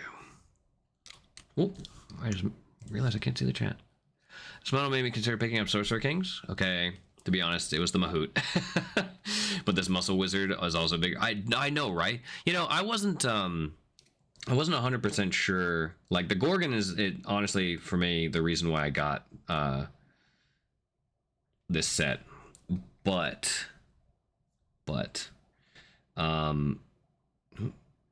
where's that? Okay, that's just right there. Interesting. Cool. Gotta admit, after putting this guy together and everything, he's grown on me. Big giant muscle wizard, I think is appropriately badass. And also too, the sculpt looks very similar. Do you remember the guy who played I forget his name. I think his name's I think he played Dwalin in the Hobbit movies. I think it was Dwalin, the kind of bigger, beefier guy with the kind of shorter beard who hung out with the wise one that was counseling Thorin the whole time. But he looks exactly like that guy, especially without the turban, because the turban's a separate piece. When he just looks bald, it looks just like the guy. It's uncanny. I don't know if they did any sort of basing of that off him or anything, but okay, so now yeah. Now we're just going to go with the straight abyssal blue, right? And we're going to thin this down a good bit. Like a real good bit. And I'm going to put that right back over top of this. Bada bing, bada boom. Now that's what I call underpainting.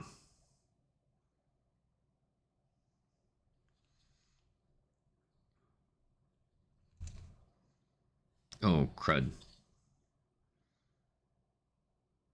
I forgot to blue the back of his leg. So we're going to do that highlight now. Okay, so we're going to have a bit like kind of coming in here. Again, I'm just using this frame of reference to really just go from where the shadow is. Or from where his hand is, essentially. And that's about it. Oop. I'm going to clean this up just a little bit, because I don't need all that in there, especially because there's going to be like this section right here. Just kind of clean it up just a little bit with just some water on the brush, because there's going to be a shadow there from this little lip right here. So I don't need all that there. It's not the end of the world. I can always paint over it, but it's usually easier just to take a little bit of water and just clean it right off instead. Actually, kind of same with the top of this too, because it's kind of angled. So with that angle, we don't want to do too much on. So there we go. So nice little highlight here, and then it's going to come back over here as well, because even underneath there a little bit.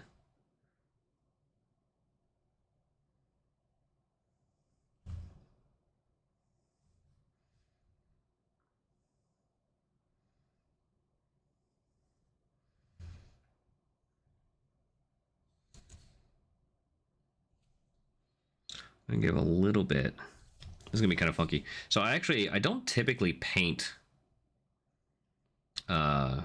tufts, but I decided to give it a go this time around. So there's a little tuft down here. I'm gonna paint up just a little bit.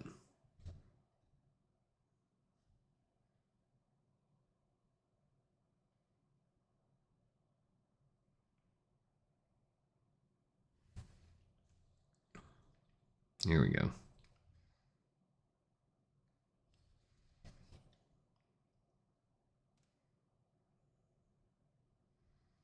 Cool.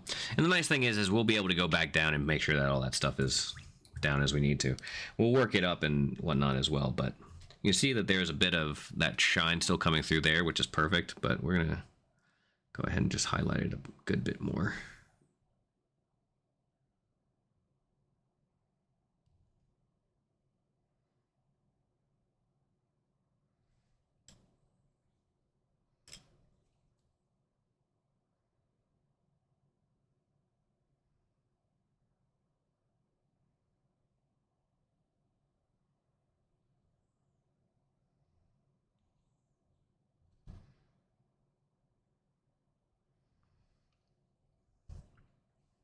Cool.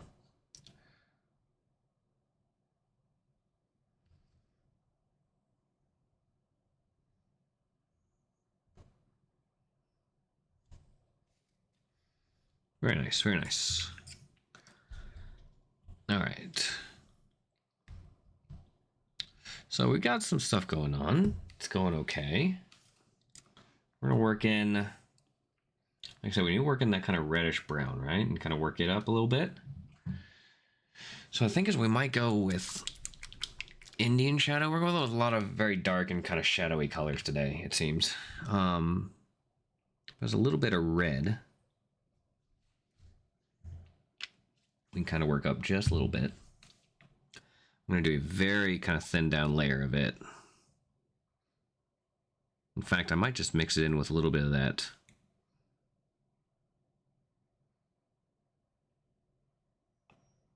green gray we had earlier, just to kind of give it the same kind of base color, right?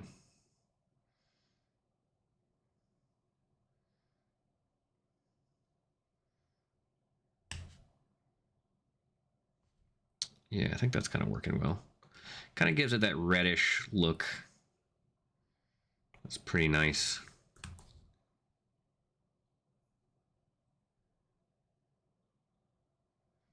Just a really thin, washed out layer of that.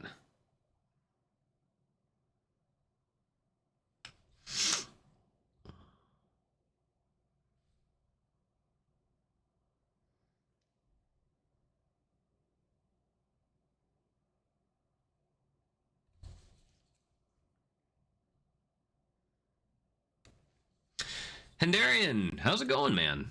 Welcome, welcome. If you guys don't follow Hendarian on Instagram, as well as use the amazing brush app Brush Rage, this is the creator of that. How you doing, man? I use that all the time. I use that for my Spires army that I worked on. In fact, it was because I've been working on that army for so long, that app has been indispensable for me. Also, Paul Lux Blast, thank you so much for the follow. Welcome in. Also, Ghoul Studio. I just realized that the notifications for all of the follows are not working. So Jojo is Ukrainian. Hold on, I'm gonna get all these follows going on here. So far we've had Nightbane, Purple Boy, Screamzo, Cubao, Optical Plays, Dorito and Miniatures, The Dark Boy, Dr. Rhino, Jojo, Bedlam, Dat Shadar, Ghoul Studios, Paulo. I appreciate all of the follows. Thank you so much. But yeah, you're doing fine, just lazy. I get that. It's been a fairly busy weekend for me so far, and we've barely even gotten started. All right, what I'm gonna do, I'm going to do a little bit of that abyssal blue for the beard.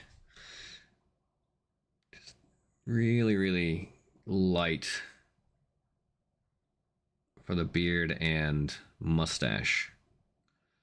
Because when it's that really, really dark, kind of cool black, it almost ends up being more of a bluish, right? You know, they always like Superman's hair and stuff. Whenever they highlight it in the comics, it's always that blue. So that's what we're going to go for.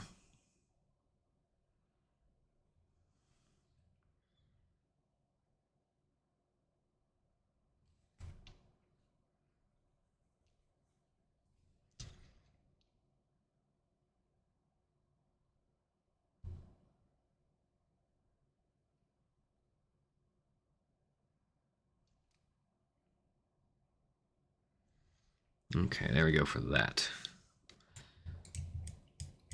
You followed me, so I followed you. Fair enough. I saw your centipede out there. Draw plans, feel free. There you go. All right. Oof. What else are we going on this?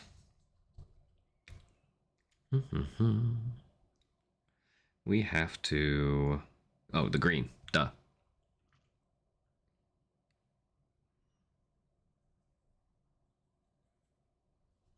Do a nice light layer of that darkish green.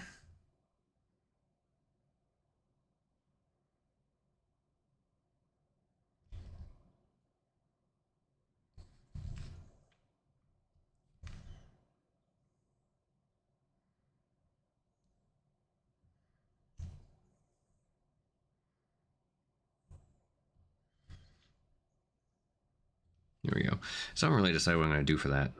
For his, like, leg things there. I think I'm just going to go with the purple. So we're going to go ahead and do that. We're going to do kind of a brighter purple than that African shadow. We're going to mix in that green gray though, as we have been doing. Ooh, this might be I'm a little worried about this, but let's just go for it, shall we? Actually, you know what, why don't we just take a look at the official artwork? That sounds like an option.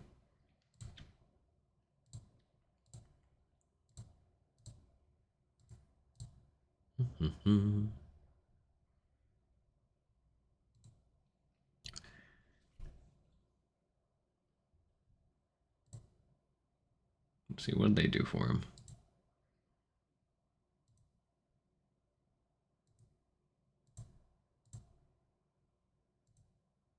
Oh, he just went with an armor color. Interesting. Okay. So I'll go with armor color then. Seems like it'll work. Neat.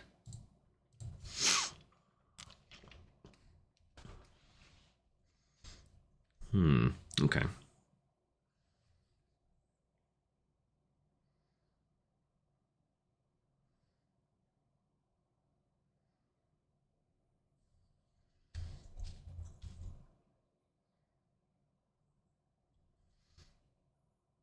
Oh, that's why it's weird colored. It's like, wait a minute, why is this color not producing the same as I thought it was?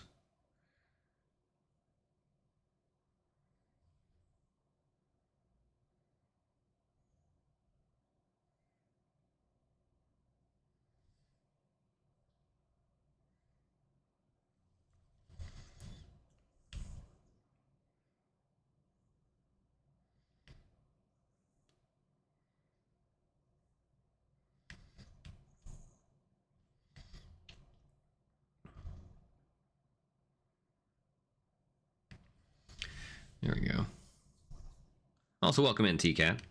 Is anybody else working on any fun Conquest minis this weekend, or potentially going to be competing in some Conquest? If so, I'm very jealous, because I want to do that.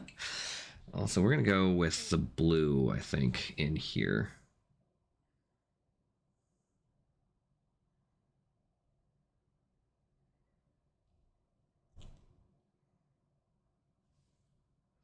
That abyssal blue, we're going to continue on through here a bit.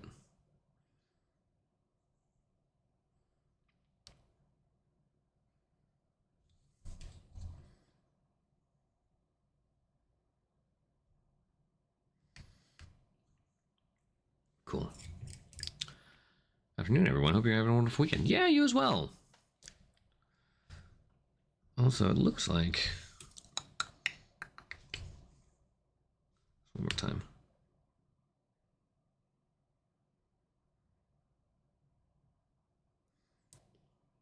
Oh, this will actually be just about perfect. What we're going to do is we're going to take just a quick little bio break. And, yeah, I'm going to take just a quick little bio break because we are at the 2-hour mark, about halfway through the stream. And when we get back, like I said, at the beginning of the stream, we started showing off how to do this basing effect. You can see there's some crackles and stuff in there, as well as some tufts and all that. So I'm going to show you a bit more. It looks like it's done up enough, so that's great. And I'll show you the next step on how we get this kind of base going. And I'll actually show you one of the finished products of the basing for it here in just once I get back. I gotta go dig it out as well. Or actually, I might have it online I can show, but I'll show that off here in just a little bit, and we will continue on with Yindak, Skypiercer Yindak. Oh, and I'll go into, you know what I haven't talked about yet? I haven't talked about their lore. Their lore is so cool. These two characters, this and the Gorgon, are both really awesome characters, and I'm really excited to share their tale and trials and tribulations. So, but I gotta take a quick bio break. It's the halfway mark, so we'll take probably about a $5. Go grab a drink. Go grab a snack or something if you're doing that, or what have you. And we will be back here in just about let's say 5 minutes. Okay. See you when we get back.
Okay, I think it's about time.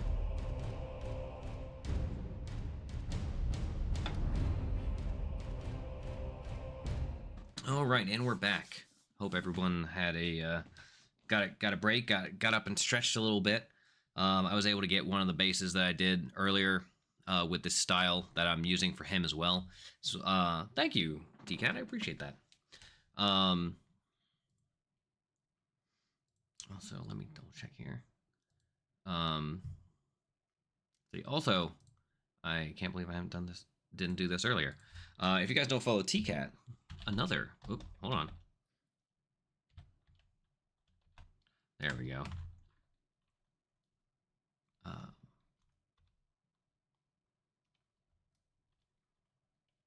Are those L's or I's? There we go.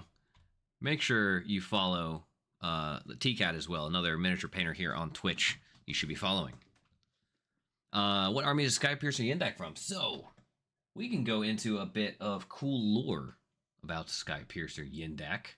I went through and read all the lore bits going on about this really cool character here earlier. So Skypiercer Yendak. Where'd my book go? There it is.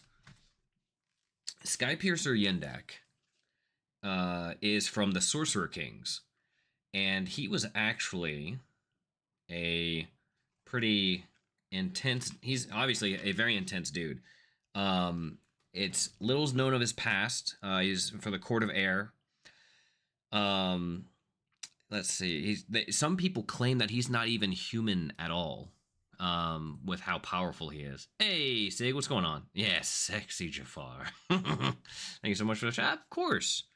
Again, follows are free, everybody. Following other miniature paint artists and things like that on here is so helpful for everybody. So make sure you give all the miniature artists a Chad Far. There we go.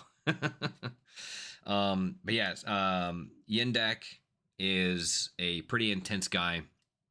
Some claim that he's a collection of elite assassins and things like that. It's the only thing is he is his legacy is tainted only by the fact that he committed fratricide.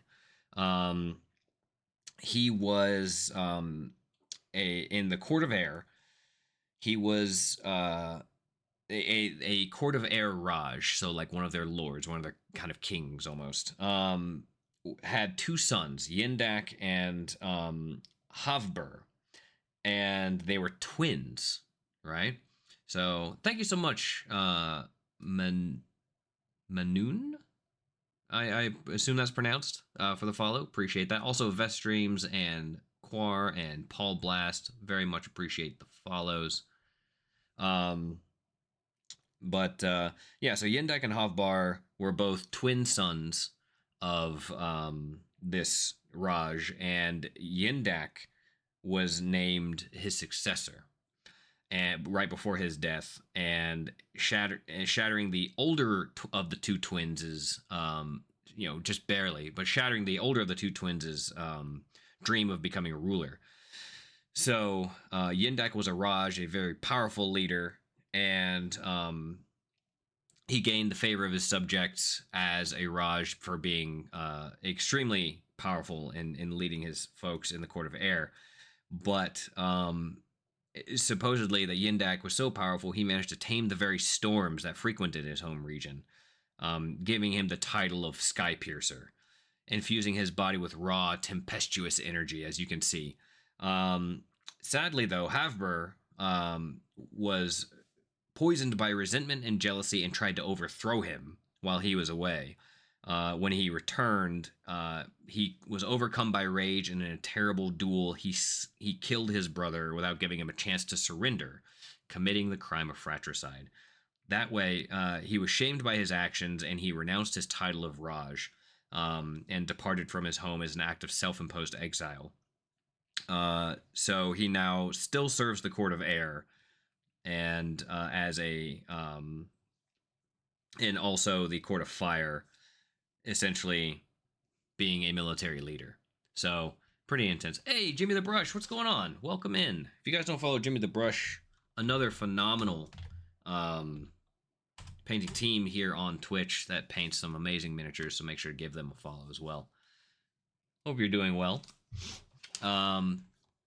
Thunderbolts and lightning, very, very frightening. Yeah, basically. So Skypiercer Yendak is a really intense dude. Was an amazingly powerful ruler, but ended up committing a crime and gave up his title to become a general. So now he's just a powerful general that leads armies. The other character in the Crucible of Wills set is the Gorgon, Persinia. And she is really interesting. There's in my opinion, some of the coolest lore that we've seen in Conquest to come for a while came from her backstory. So she is essentially a very, very renowned warrior as well, you know, just kind of serving the city-states as a regular. She was a human, essentially. And the crime of being too handsome for Jafar, that's true. But Persinia, she was renowned for her breathtaking beauty, as, you know, the Gorgon story goes, as in traditional mythology. But she was from the upper societal echelons of Toria, which is one of the city-states. And she was a super powerful with the blade and an amazing warrior. And she even apparently, and here's some of the cool lore bits, right, that are just hinted at. But she became a champion of Minos and fighting wherever the bull god decreed. That is just like an offhanded thing that they say in this lore, but we've never heard of a bull god before, which is really interesting considering the city-states have all the minotaurs and everything. So I think there might be some sort of minotaur leader, bull god of a city-states, which is really cool. And so she did some really cool, amazing stuff, including slaying the Spireborn Lion of Kion. Another just kind of offhanded comment, but apparently some renowned Spire's monster called the Lion of Kion that she slayed. Really interesting. I don't know what that is. No, I don't think anybody does, but that's such a really cool lore tidbit. Like, they apparently manufactured some monster lion creature. But she eventually she would fight in some of the grand arenas, and she lost to Depolos, who was the reigning gladiator at the time. But the reason is because, she was about to lose, but Depolos poisoned his blade, which is why, you know, so he could continue to get his success, right? So he got one little slice on her with his poisoned blade, and she was like, oh crap, something's wrong. And so she started to lose, with Minos' favor leaving her body, it says, as he cared not for those that tasted defeat. In her despair, she called for aid, and the forgotten god of vengeance, again, never heard of this before in the lore, some forgotten old god of vengeance whose history has been erased from the city-states, answered her. And so through the blessing of this mysterious entity, Persinia was transformed, gaining scales spouting across her body and snakes on her head. So some old god, long forgotten, basically blessed her with these powers, and she was able to use that and essentially go back and slay the cheating Depolos, regaining Minos' favor. So Minos being some sort of bull god, and some other long forgotten god of vengeance in the city-states also blessed her and whatnot. So resulting in the loss of her faith, beauty, and her humanity. So really, really interesting. Sounds like a name lineage Prideborn. Skole Newman? I hope that's how I pronounce that. That is an excellent point. I never even considered that would just be like a lineage Prideborn. It makes total sense, though, right? With their lion-shaped bodies and everything. That would be a really cool conversion or kit bash to make. for any of those painters and kit bashers out there, if you want to make some cool lore stuff. And man, I really want to do that now.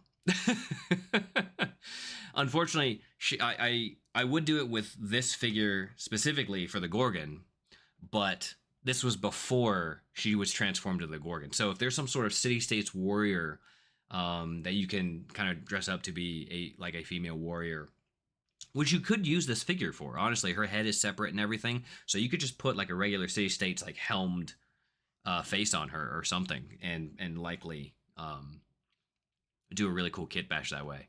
But that's an excellent point. I can't believe I didn't think about that, considering I've painted so many Prideborns and Leonin at this point. But yeah, both of them have crazy impressive resumes in terms of fighting in battle. And so in the Crucible of Wills Fanning the Flame,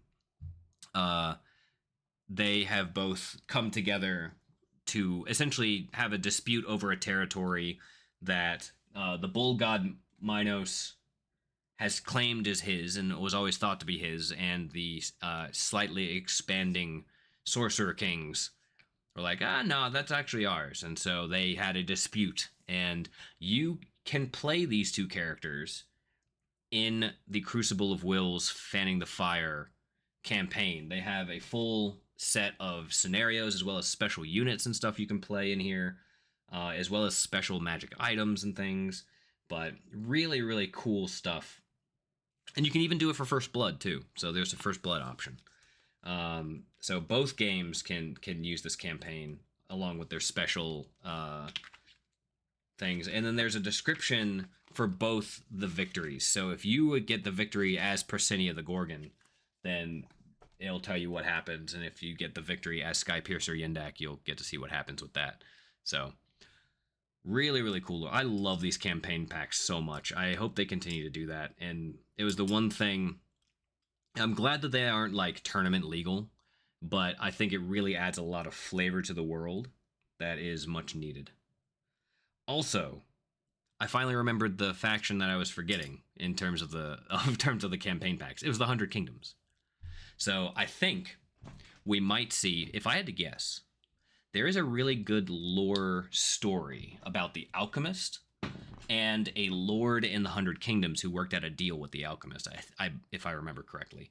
And so I would be very surprised if we don't see, and like, oh no, we already had the 100 Kingdoms with the last set. We had what's his name? The big boar knight man with the big old mace. So we had the 100 Kingdoms already. We had the Dweghom.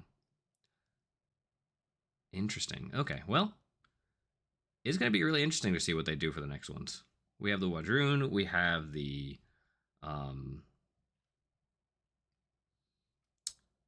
we have the Wadroon. We have the Spires that still need a campaign pack. And I'm just going to go to the website right now and double check that I'm getting all of my factions correct. Okay. Nords and Old Dominion were already released. Oh, so no, it's just the Sorcerer Kings and the Wadroon. So that's going to be the next narrative pack. It's got to be. That's going to be fun.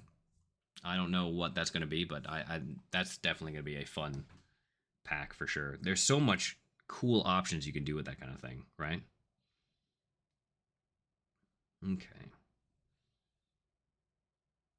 So we got this kind of like reddish color. This slight, this is the Indian Shadow. So it's kind of a slightly less purple, slightly more red. So this color here. And we're doing that for basically all the kind of gold parts.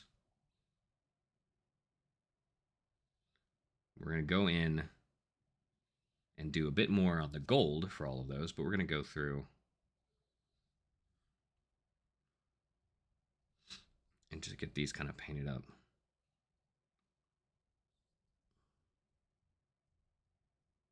With any of this stuff that would be.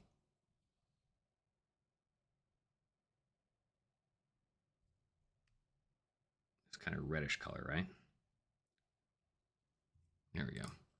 More dinos. Yeah, so the one thing I do know that they are keeping in mind is that they're going to be singular units, right? So they're going to be a single character piece. It's not going to be like a medium-sized character, at least that I know of.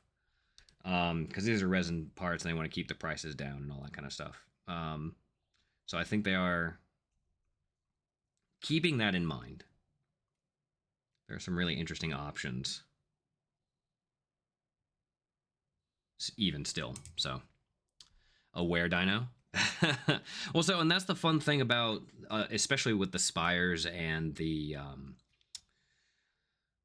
the spires and the wadroon both, right? So the wadroon are, you know, essentially spires born creatures, right?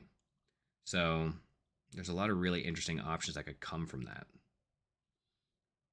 I mean, the dinosaurs as well were all kind of brought in and exist because of the spires kind of abandoning one of their towers. So because the Dweghome were very angry at them and decided that they were giving chase, and they're like, "Nope, you guys aren't. You guys better stick around because we got your number." Okay, I think I'm gonna go with this Arabic shadow now. All the shadow colors, basically. That's apparently what we're doing. This Arabic shadow we're gonna kind of use for the. We're gonna lighten this up quite a bit. We're gonna use that as kind of the base for a lot of this now.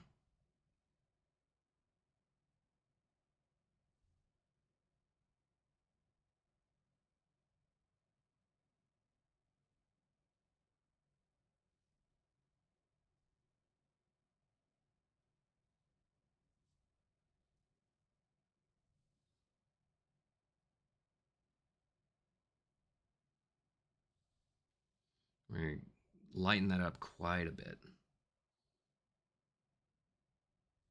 Some of these other areas. I don't want it to pool necessarily.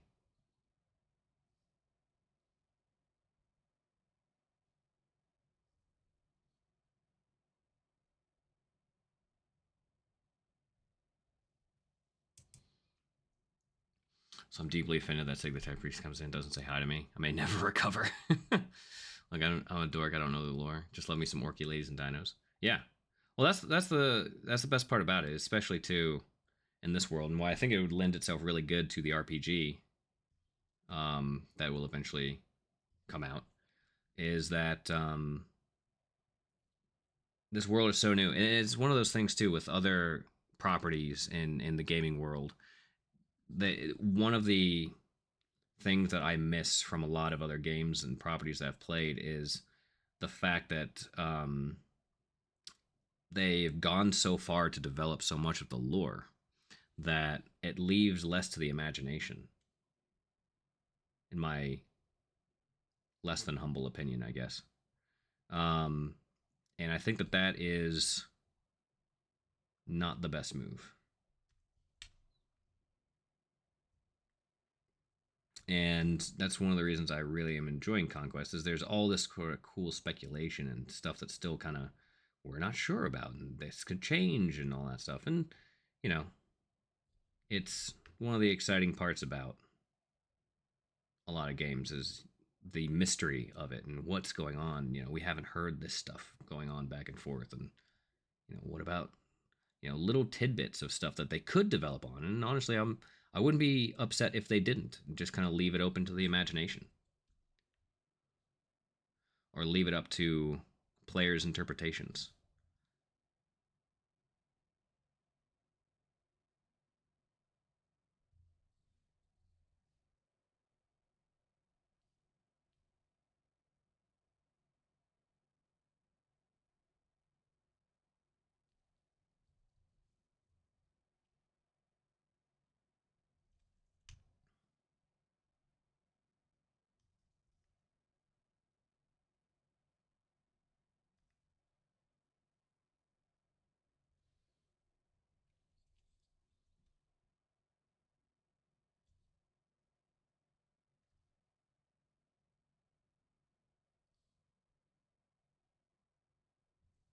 Okay, I'm going to mix a little bit of this green gray in with this gold color that we're using, this Arabic shadow.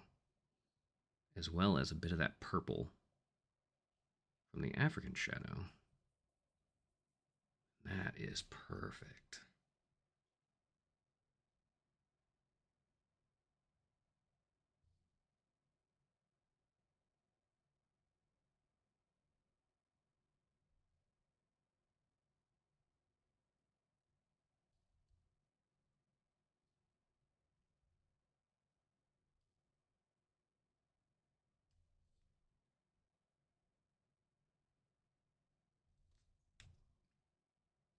All right.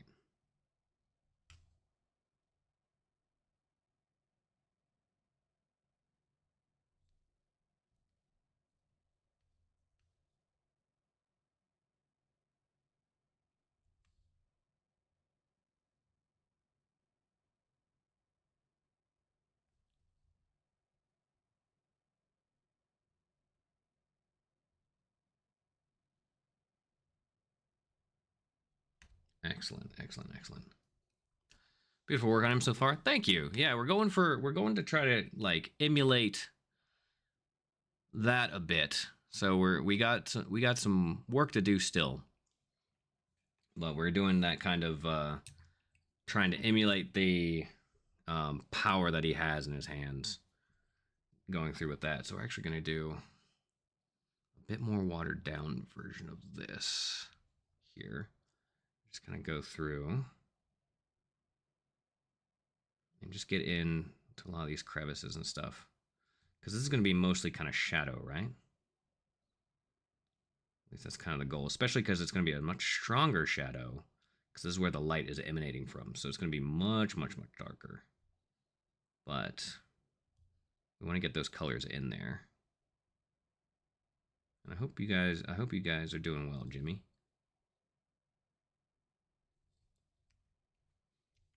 And there we go. So we got, again, a little hard to see, but we got some of those kind of colors in there, these types of colors here, and we're going to brighten them up quite a bit. Oh, before I get ahead of myself too much more, I was going to do the next little part of the demonstration of the basing, right? Oop.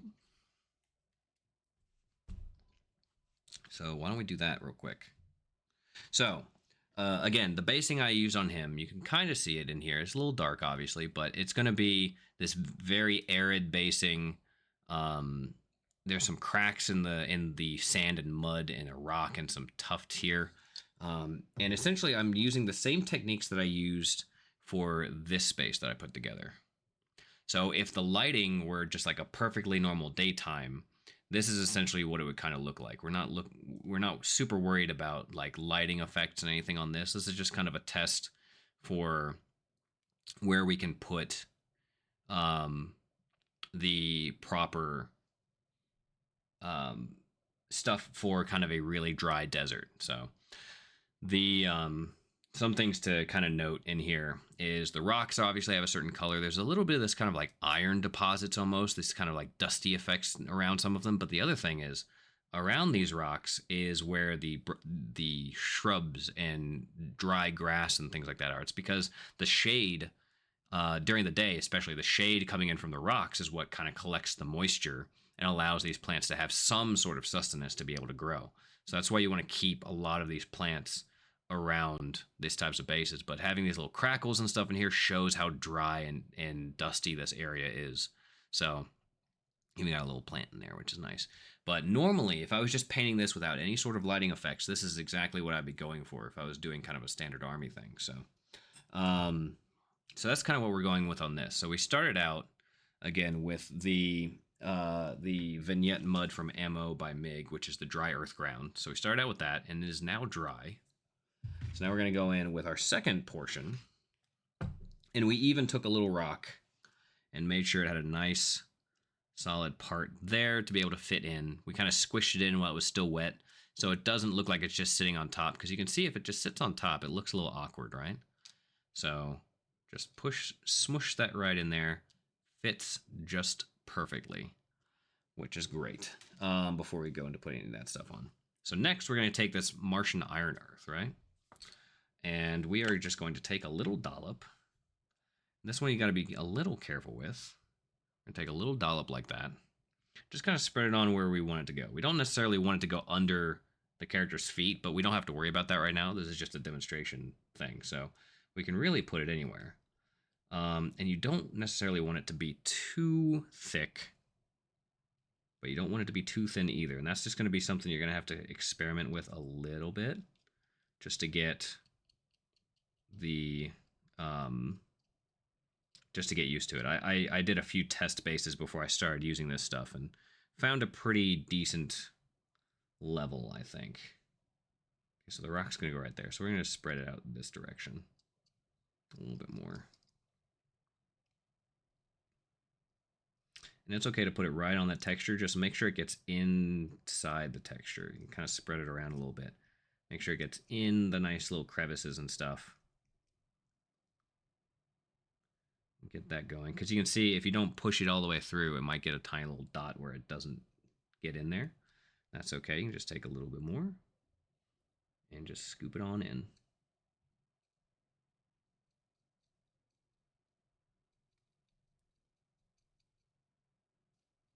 Again, don't worry that it's going to look a little thick over top. That's totally okay. It's going to look, it kind of looks like you just messed something up. We're just going to leave, I think we're just going to leave that right about there. Maybe add in just a tiny bit more. Again, you want to be kind of careful when you're doing this too, because you don't want to, necessarily put it where all the feet and stuff are going to be. So, Mini Mad Cat also, thank you so much for the follow, and Cror and Manoon, yeah, thank you so much for the follows. I appreciate that.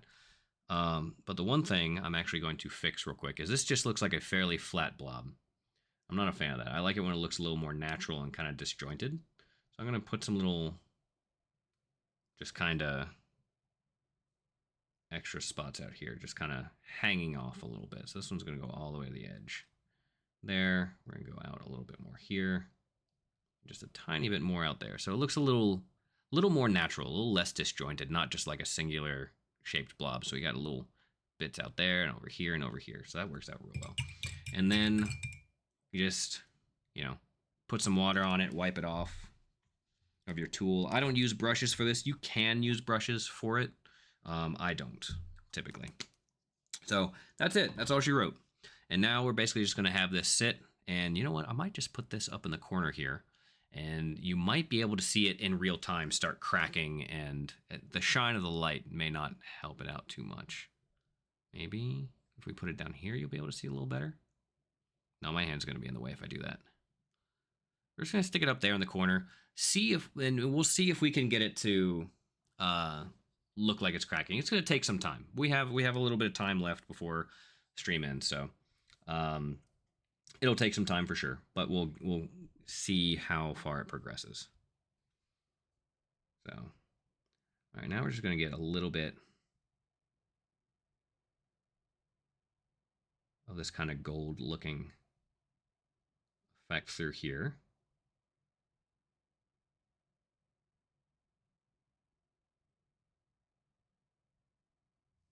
On where these golds would be.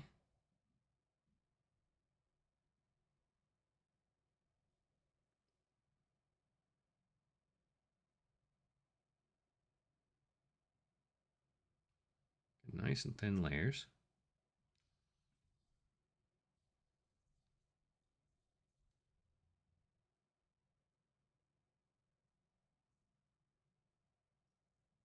I'm going really ham on this kind of goldish color on the back of the leg here because there's going to be some light coming in.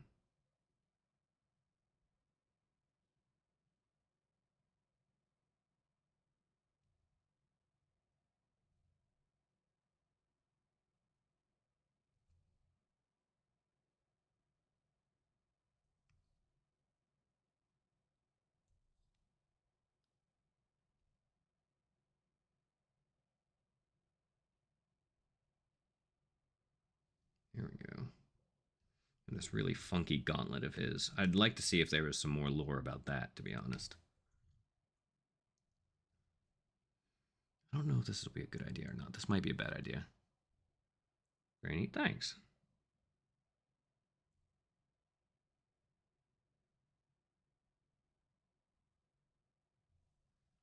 All right, we're gonna do.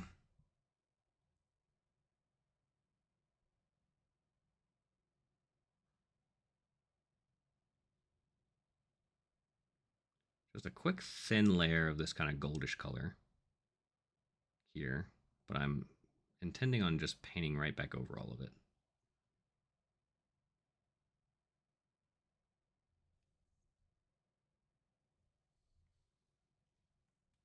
Cool. Same thing with his face a little bit as well. We got this African shadow, and we're just going to go right back in.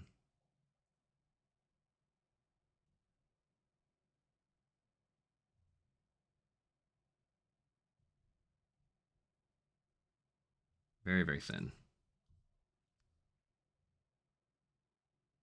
Make sure it doesn't pool up or anything. Very nice. Okay, now we're going to go back in with that Mojave white.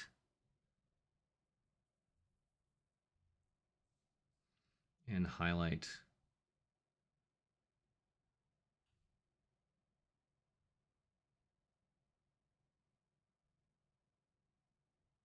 these areas where the green would be.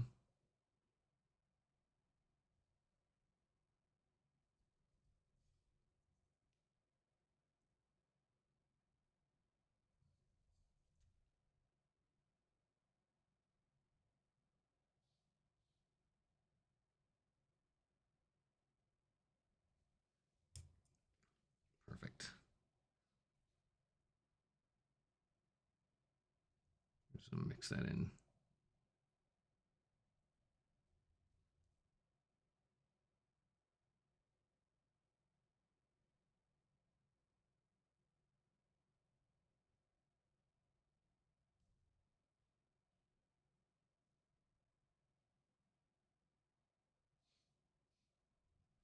Right there. Lovely. Mafia, how's it going? Welcome in. Or Mafi. Sorry. Mafi A. Conejo. Sorry. Looks good. Thank you. So yeah, we're basically playing with the fact that there is this big bright ball right here, right? And so there's a lot more of that coming through. There's going to be dark shadows over here. Some of the light kind of goes through. If you take a look from this angle, right? So this is basically where the bright ball we're imagining is. So if we look directly, this is about where it cuts off from the turban for the shadow. So it cuts off right there. And kind of same here. You get some of this down here, and we're going to get some more of this highlighted here. Kind of so on and so forth. I'm going to see if I can zoom in a little bit. So we're going to get this a lot brighter right here and right here. And you see just like the tip of his nose and a little bit of this down here and then some of this down here. If we kind of curve it around, so this is where the ball would show up on this for kind of highlighting this area here, right? So make sure that that is nice and highlighted all through there.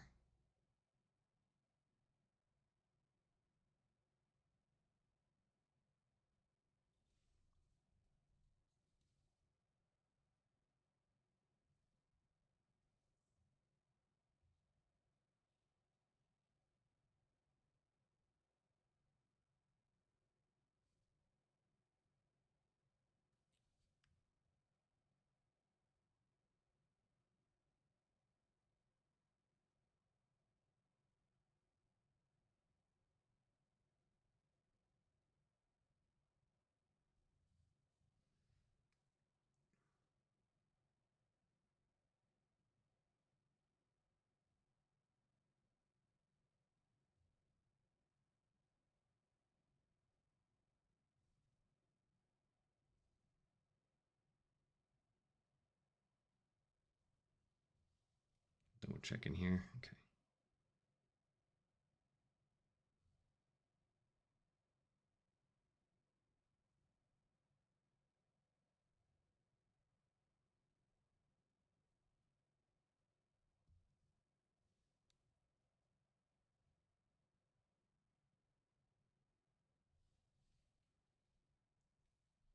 Get some nice highlights on there.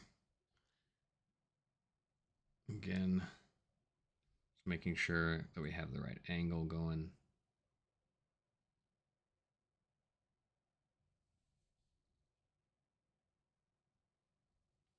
And then back here as well.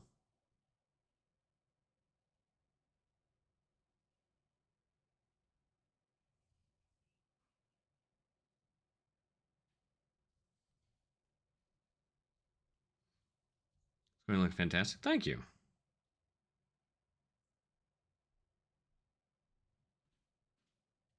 Again, we're just going right into basically brightening this up as much as possible. And this is not even the full brightness of what we're going to do with this. This is still fairly a bit of that off-white color.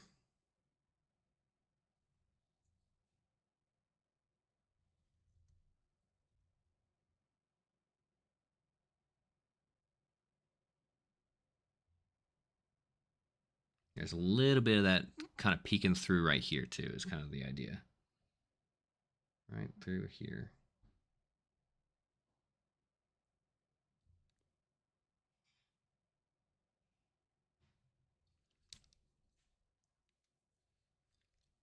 Okay, so this one is kind of a interesting bit because we're going to actually mix a little bit of this kind of tan color with this off-white and really like 3 parts of this off-white versus this tan. But then we're also going to add in a little bit of that Arabic shadow as well.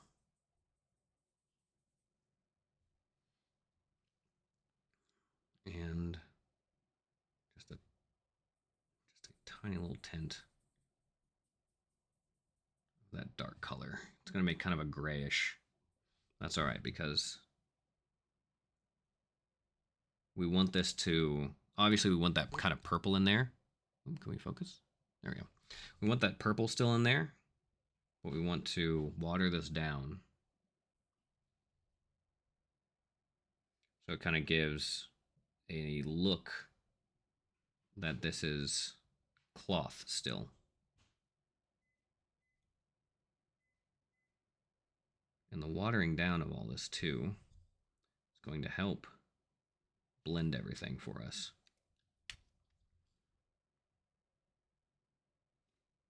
But the other thing to keep in mind, when is a matriarchal. That's true. We're gonna have a much stronger shadow closer to the light source. So not only does the light get stronger, so does the shadows. So we're gonna do some really strong shadows here too.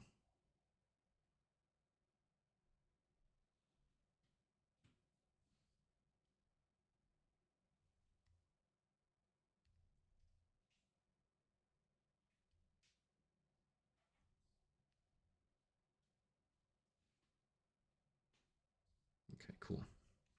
All right. So now it's got a bit of an off-white color to it to show that it is a little bit more of a, like a, you know,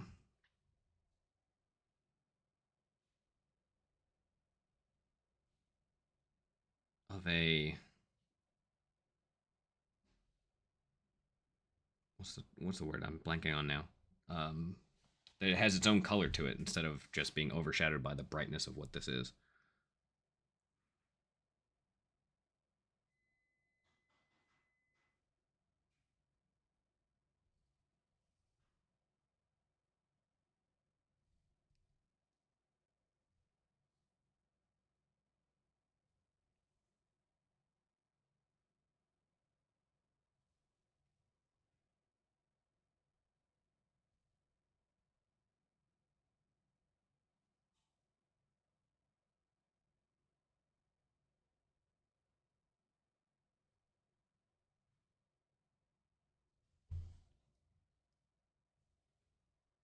Funny thing is too, we have to keep in mind where the light's coming from. We need to make that brighter.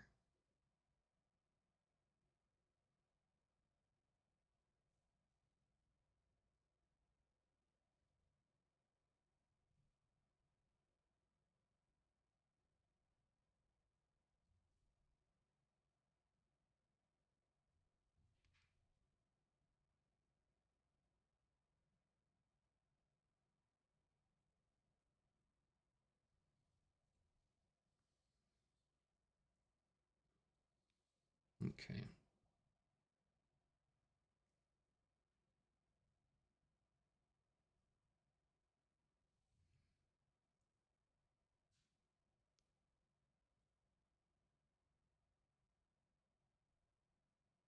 One thing I love about painting metallics in a non-metallic fashion is that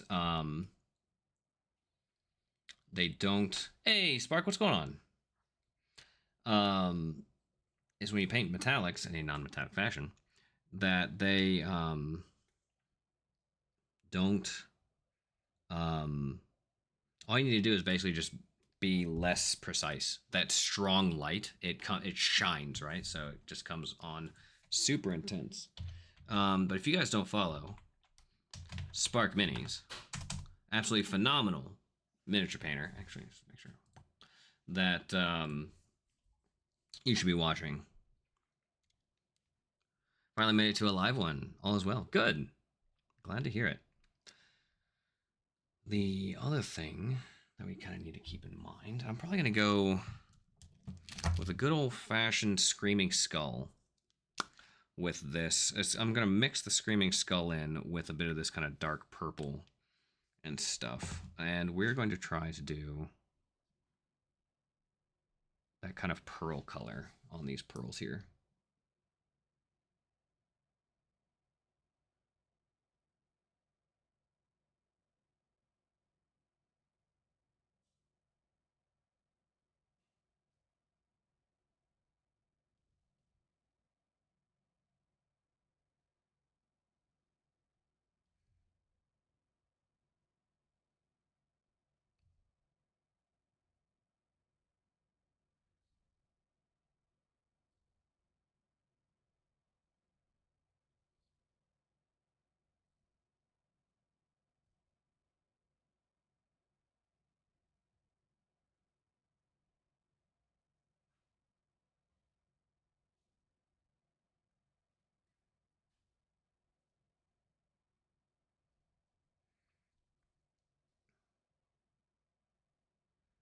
Okay.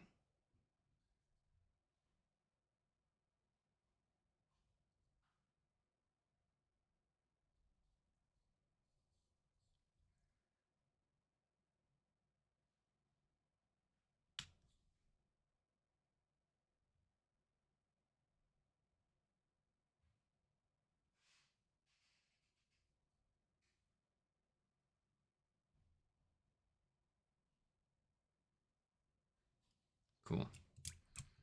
Yeah, absolutely.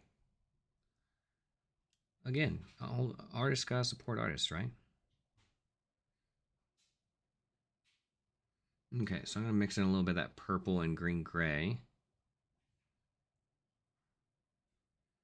We're gonna do a really strong shadow.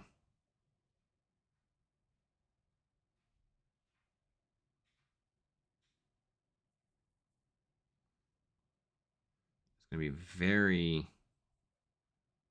very watered down. So we can just kind of sneak into some of these crevices and cracks here.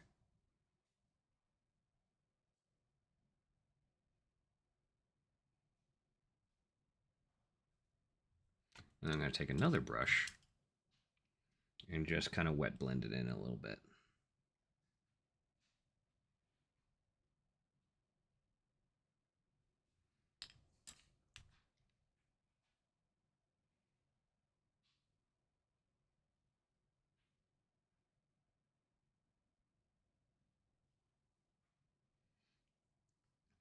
So watch your work. We have a similar paint collection and brushing method, though I'm left-handed. Can you show the camera how you hold the brush? I'm intrigued. Hold it like this. This is kind of like a pencil, I guess. There we go. Yeah, just like this. Almost like a chopstick of sorts. Kind of holding it back like that a little bit. The exact same grip. That's pretty funny. All right, again, where the light comes through, the strongest means the shadow is also going to be the strongest. So we're putting in some shadow right here and right here, right back here.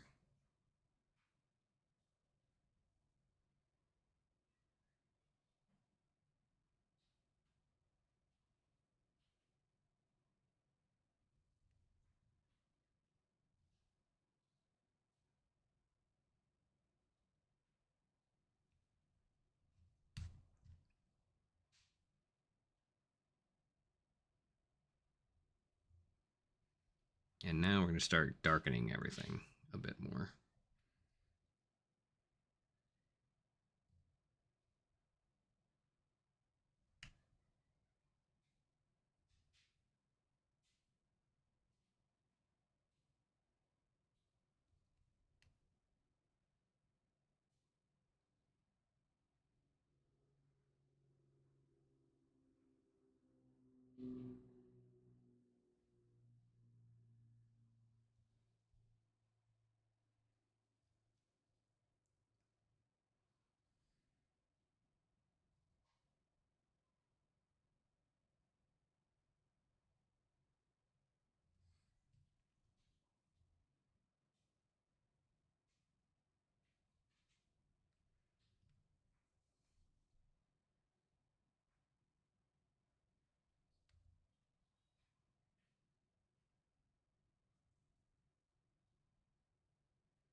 There we go.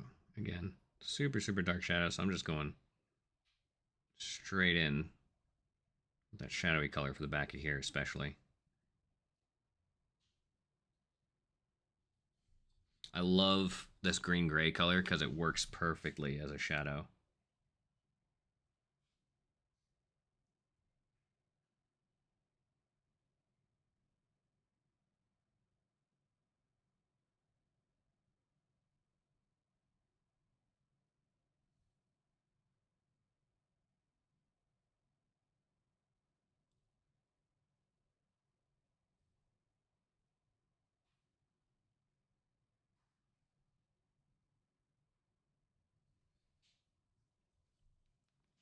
Ardina's gray? Nope, it is scale color is green gray.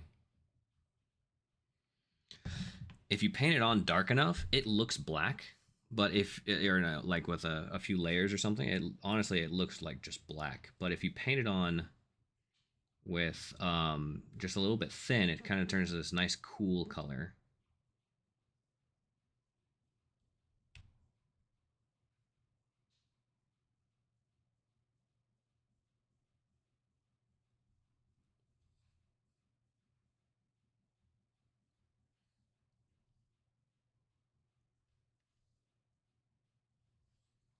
You can kind of see as it's kind of drying right there, it has a very intense shadow.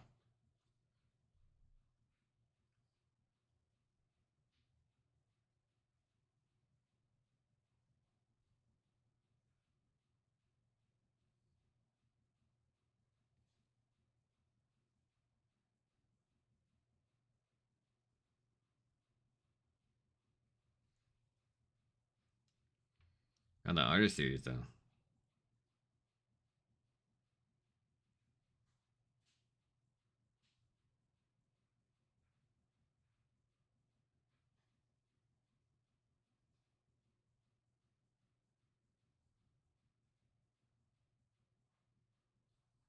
There you go. Nice little blend on the turban up there.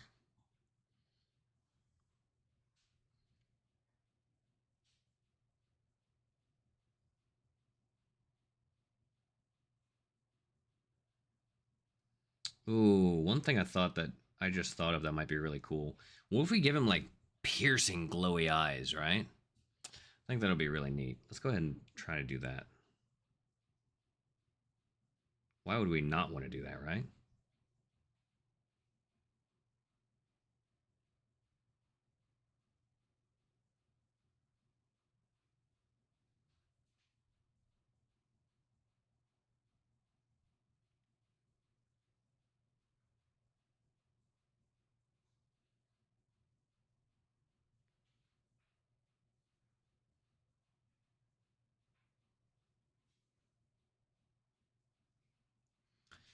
We're on to picking the tube ones. Oh, that's fair. Yeah, this is the first tube one that I've gotten so far, and it is worth it because I use it in almost everything.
Okay.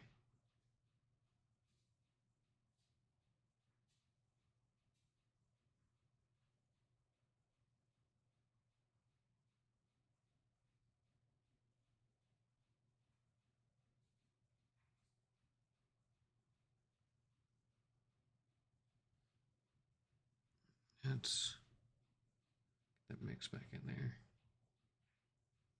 These.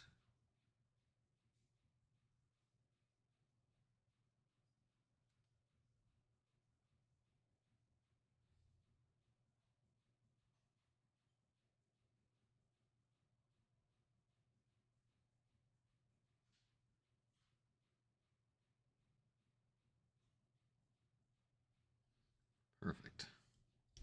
My first was, I guess, to paint the nozzle of my Chimera so I can glance at the color. Oh, nice. That's a good idea. Here's my painting area in a way to keep things up high so I see what I have. Nice. Great in fixing back problems due to 6-hour painting sessions. Yeah, that's fair. What the heck is this nerd? Why is he painting so good? How's it going, No Fox? Good to see you, man. Let's see.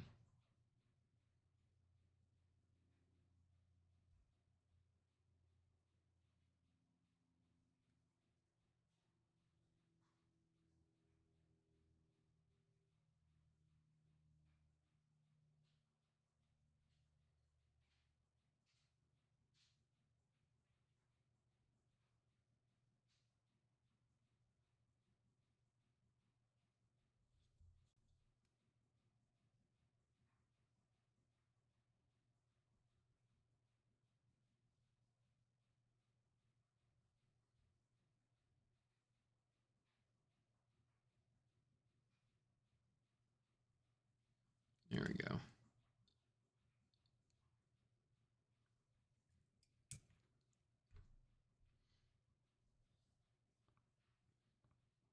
Jumping into lurk towards the day. Towards the day with the kiddo.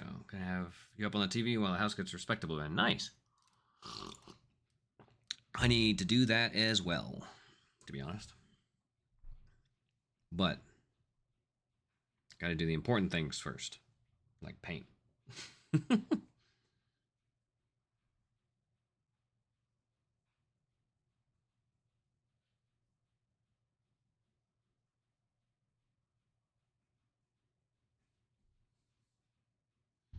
I've got me figure painting techniques fact with Kirill Grenave and Arnel Lazaro. Nice. I haven't been able to check those yet, but I've heard good things about them.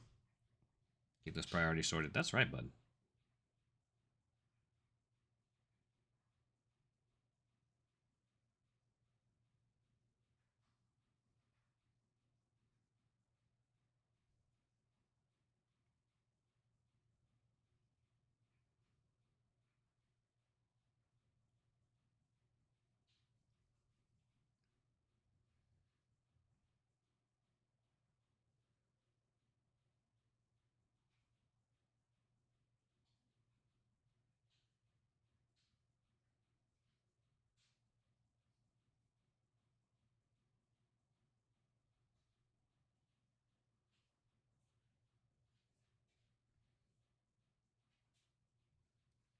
Okay, I need to go back and do his foot, actually.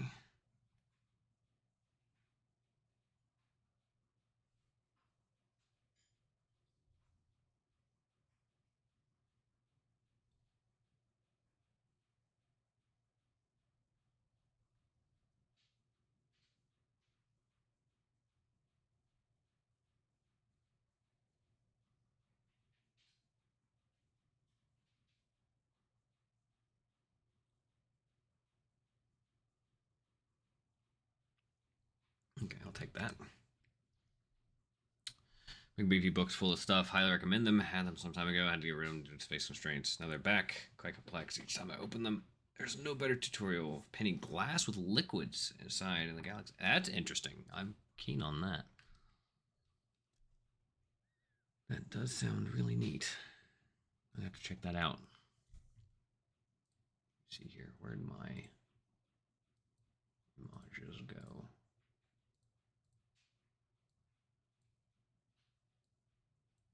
Okay, he's got a little bit of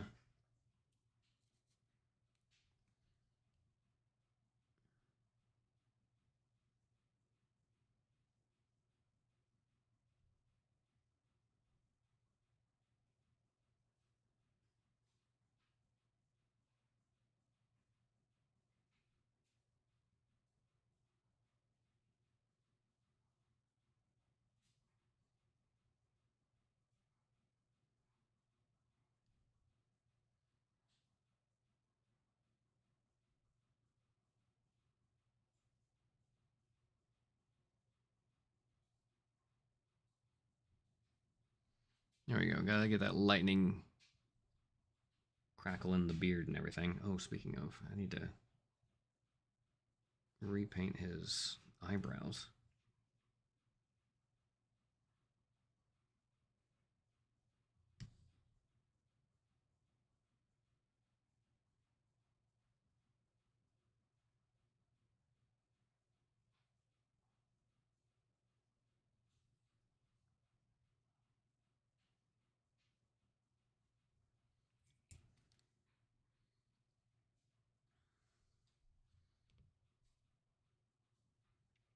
Okay, get his eyebrows painted. Then we can go in.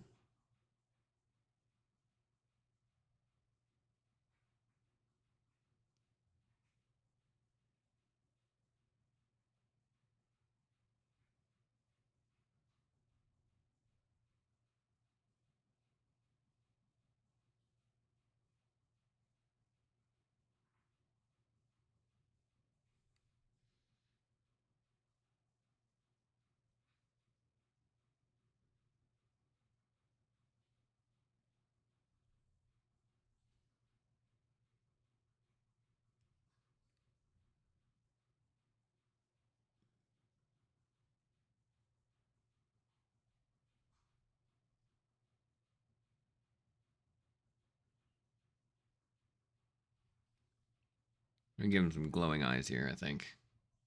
I need to fix that up. But I think some glowing eyes would be pretty dang cool. So that's what we're gonna do, because why not?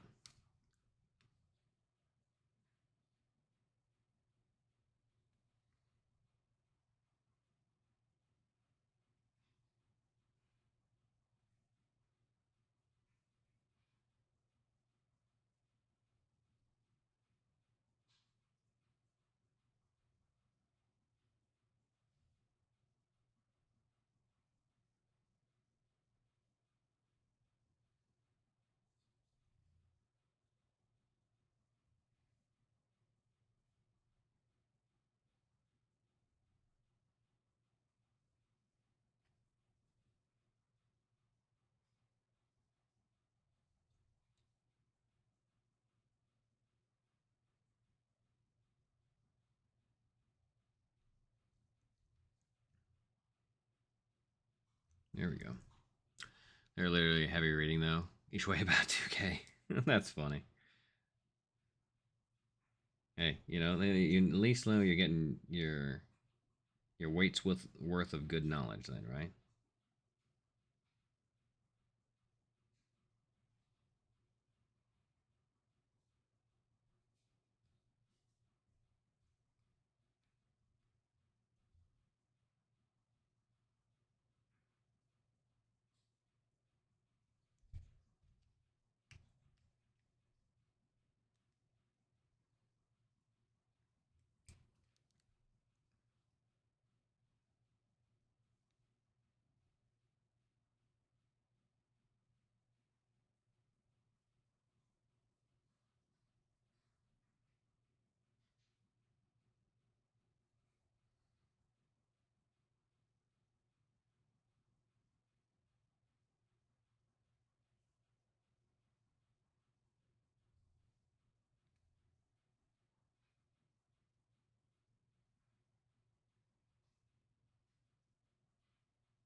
We're going for this kind of purpley look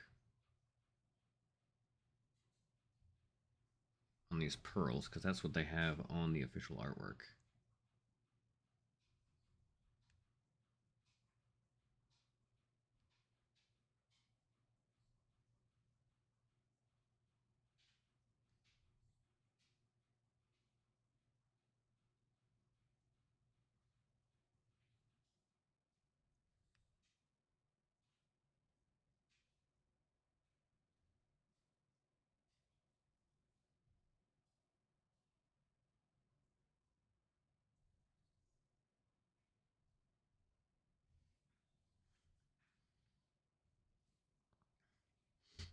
Have you eaten or drank water? Hey, Hellcat, how's it going? Same with chat. I ate before I started stream. I always make sure to do that, and I have a beverage here just in case. Well, I appreciate the reminder. Consumption of substances for the weak. A true artist will die on dying on creativity. I thought you said die. I was like, yeah, probably. Truth be told, yeah, it's a good reminder for people. When I was between jobs, paying day in day out, my friend constantly reminded me. Oh yeah, yep. It. I remember, especially early on when I first started streaming. There would be times I would like forget to eat and whatnot, and it did not do well.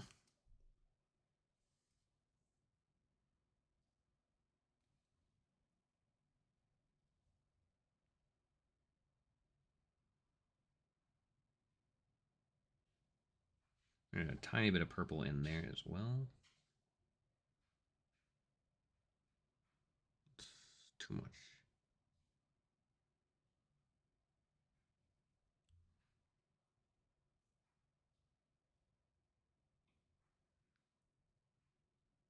There we go.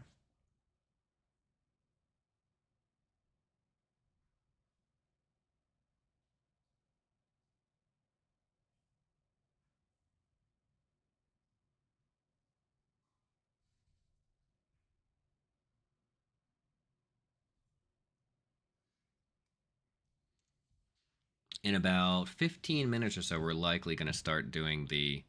I don't know if I can go another brighter. That kind of helps a little bit. We're probably going to do the winners of the Colors of Conquest for the month of November. So get ready for that. That's coming.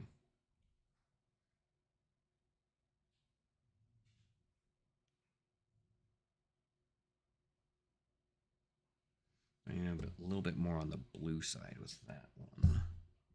Kind of darkish purple. Use this violet color, I think. There we go. That'll be good. Can't wait to see what everyone did. Yeah, there was a lot of cool ones this month for sure. I mean, there is pretty much every month. Let's be real. But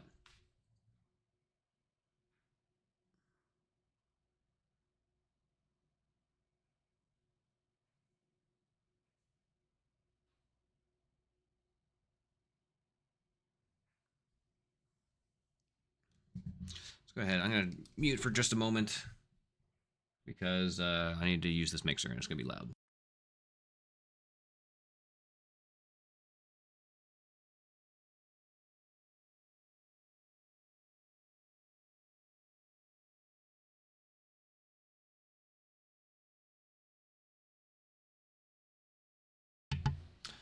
How's it going, MDB? What's going on? There we go. That's a little better. Okay, he's coming along there. Some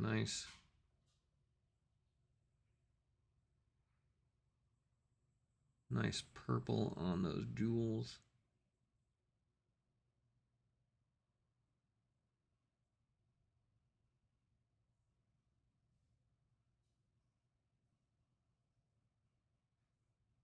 Perfect. Also down here.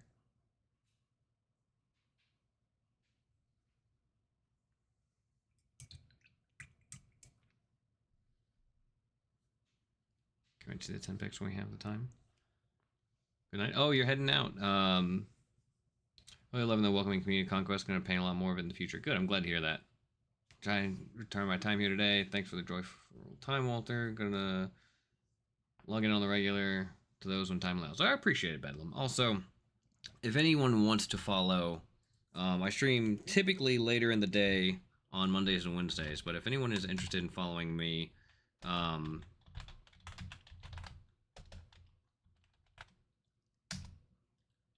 the regular, please make sure that you do. I stream most every Monday and Wednesdays during the week, and I'm mostly painting Conquest there. So, yeah, twitch.tv/Walter's Workshop, all one word. That is where you will find me during the week.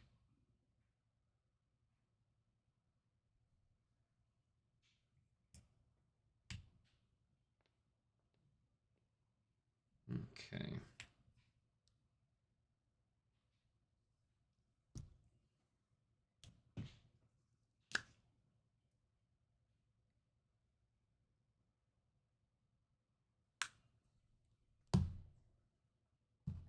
So I'm going to zoom back out just a little bit because you can see that this texture is already starting to crack, like I told you earlier. We're just going to leave it for a little bit longer, and hopefully it'll crack a bit more.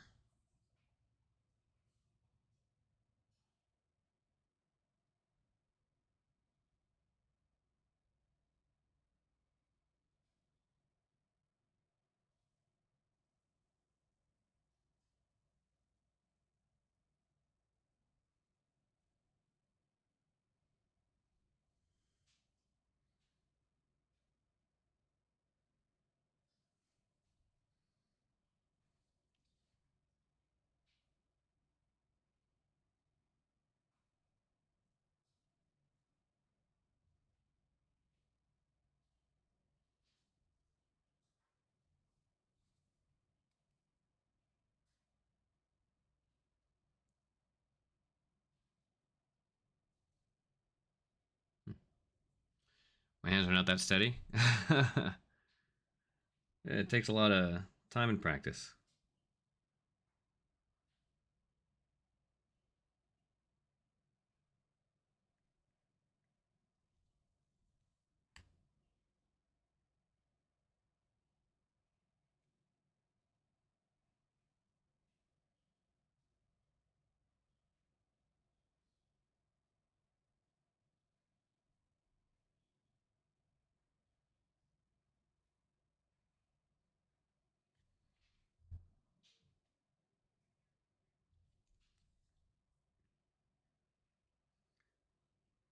That's actually a good reminder. Thank you for that. If you are painting along or ever get frustrated with, maybe how your painting might not be in comparison to someone else's, there's a few things I'd like you to remember. One, comparison is the thief of joy, is what they say. There's nothing wrong with like taking a look at others' artwork and just trying to emulate it or use it for inspiration. Obviously, we definitely want to do that. We definitely want to take the cool stuff. I do it all the time with other award-winning artists and stuff. But just make sure not to try to compare all of your stuff with those folks every single time. Definitely take some inspiration. Definitely try it out. Don't be upset if yours does not look like this on the first try, because it won't. Set realistic expectations and you will never be disappointed. And that is much easier to say than it is to do. I am fully aware because I still suffer from it myself, but it's always good to have a reminder. Skibbity Riz, yo, how's it going, Voxel Forge? Good to see you. Hope things are going well. The other thing to keep in mind too is practice. Practicing makes perfect. The more you practice, the better you'll get. And not just doing the thing. Doing the thing does not constitute, and this is actually a philosophy that may be controversial in some circles, I suppose. But for me, Um, just painting miniatures does not mean you're practicing painting miniatures. You know what I mean? Set goals, set uh like ideas of, okay, I want to try doing this, or I want to try doing that. Like, set particular goals for doing particular things and try to achieve those things and learn how to do those things. That's how you practice. If you just, because you can say, oh, I've painted every day for 30 years. um that's perfectly fine. um I've seen some people who've said, oh, well, I paint almost every day for like the past 10 years and I can't paint that well. And for me, it's like, well, where's that separation? If you painted that much, are you actively trying to learn these techniques and paint these different things, or are you staying kind of safe within the bubble of, or not necessarily a bubble, but are you staying safe within um how you know how to paint and just painting it, kind of thing? Because I did that for the longest time. I say, and it's factual, that I've been painting, on and off for 25 years. But I did not actually start really practicing and really pushing myself in miniature painting. I would say, like, I did a little bit here and there, of course, but not to a concentrated effort, honestly, until I would say as early as like a year ago. Like, sure, I was trying to enter some painting competitions and stuff. And I had been doing kind of decently, but I didn't really have a lot of direction. I didn't really have like a lot of knowledge of how to practice or where to go. But it wasn't until I like really set some ideas and kind of, not necessarily boundaries, but kind of um, some of those goals to work on and practice and specifically kind of dedicate some time to, that I found some success in learning. If all you do for 10 years is base, wash, dry brush, you'll get decent looking armies on the table fairly quickly, but none of it really sound kind of eye catching stuff as 10 years practicing different techniques. Exactly. Thank you, Ian. That's exactly what I mean. I sculpted on and off for years, but 2020 is when I focused. Yeah, exactly. And it's as much as I kind of hate to say, because it doesn't sound very good, but I missed that year in some aspects. One of those aspects being getting some really good dedicated time to practice and start really focusing on the stuff I wanted to do. It was the recovery of the time afterwards that was very hard. Getting back into real life and still trying to manage and focus everything else that I was working on. That was not easy. But we're still here. We're still painting.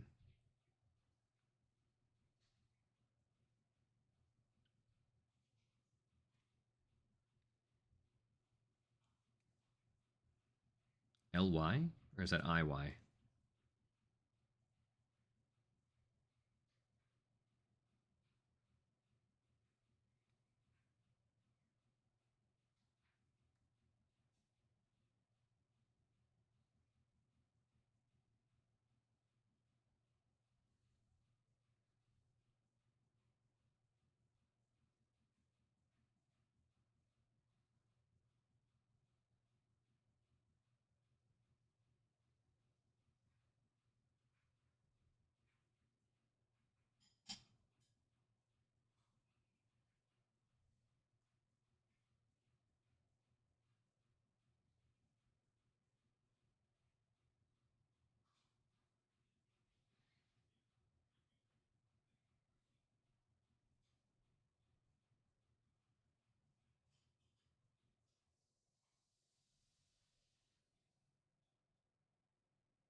Oh, I'm having issues over here. Oh, no worries.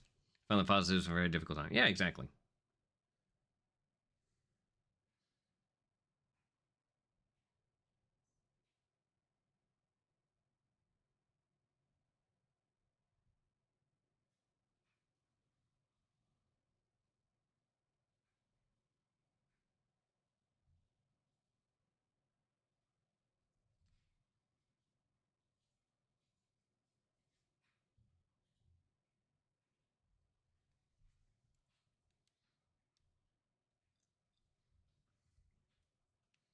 You know what I'm actually going to do?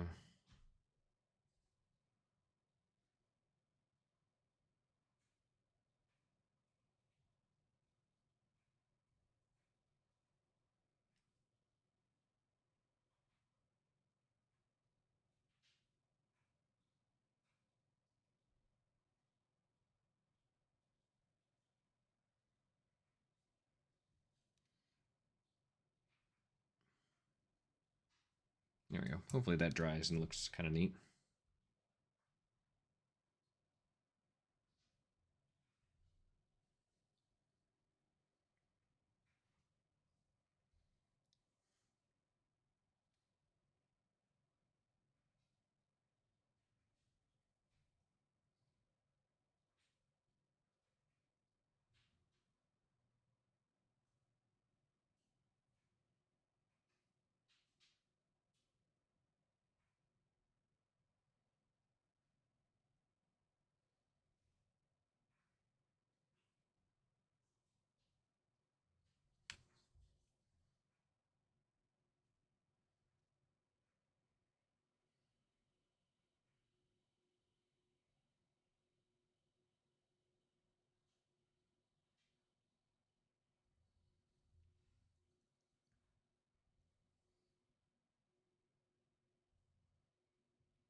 Biggest piece of advice to new painters: just try the advanced settings. Doesn't matter if it comes out well. All I can think of while looking at your minis, how it's turning out, is Kronk going, "Oh yeah, it's all coming together. Oh, everyone. Oh yeah, it's all starting to come together." Yeah, that's the thing. That's the other thing too. For me, at least, there's always an ugly stage where I start to get like discouraged. I'm like, oh, this is so ugly. It's not gonna work. This, that, and the other. And I know that if I just like in the back of my head, though, I know if I just push through it, then it'll be good to go. But it is often hard to convince myself to continue to push through.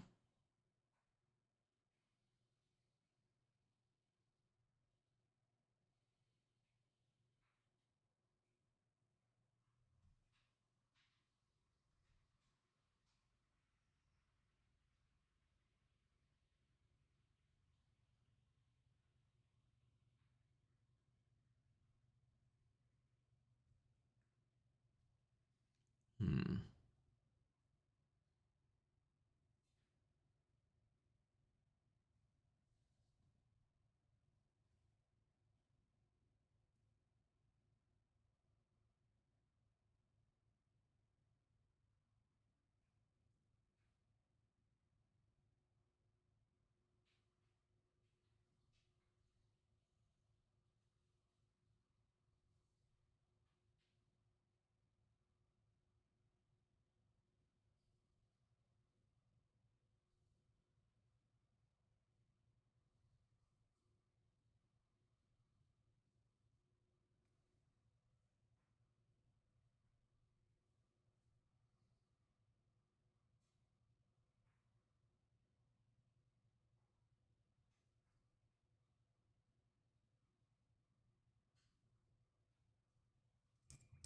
Yeah, I'm gonna do a little bit of wet blending, I think.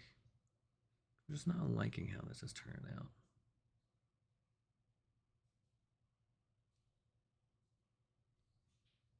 Okay, I feel a little bit more confident about that. So what I just did there, for those who are kind of confused as to what just happened, I took some of that paint and some of that, just the original paint, that kind of darker blue, and just pushed it all over on top of um, the paint that's there. And then I took a little bit of water before it got dried, and then just wiped it back off, which made a nice little blend.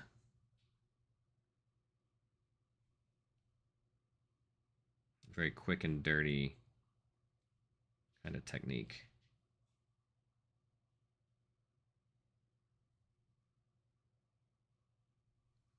Hey, Bunny of Kings, what's going on? What are some of the advanced techniques in painting minis? I've been doing it a while now. I haven't looked into multiple techniques yet. So honestly, there's a lot of techniques that can kind of just be taken and elevated, essentially, to an advanced area, if that makes sense. Blending, for example. Some might not think is an advanced technique, but if you get into certain parts of blending, like wet blending, for example, is a more kind of elevated, I guess. I feel like elevated sounds pretentious, but I don't know of another term to use for it. But it's essentially the kind of the same idea of the techniques, but it'll get you different results. As a case in point. And so there's like wet blending. I mean, some people might would say like dry brushing can be considered a advanced technique. It really just kind of depends.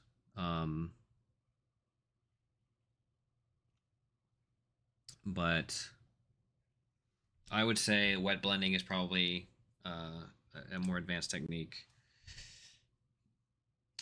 Even stippling, honestly.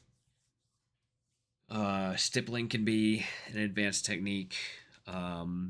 Using pigments and things like that can be an advanced technique, like this thing right here. This is kind of what we did the original base based on. You can see some kind of like powdery substances here. Airbrushing has advanced techniques in it. It just kind of depends. Non-metal metallics, a lot of people say is an advanced technique, and I think it's interesting the whole kind of history with non-metallic metals in the miniature painting world is fascinating to me. Because if you think about it,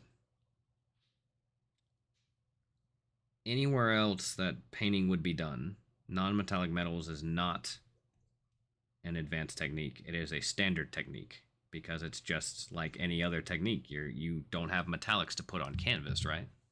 But in miniature painting, it's an advanced technique.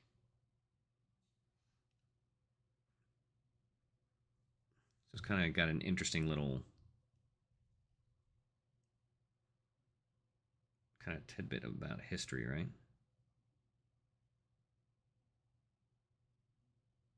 Maybe it's just interesting to me. I don't know.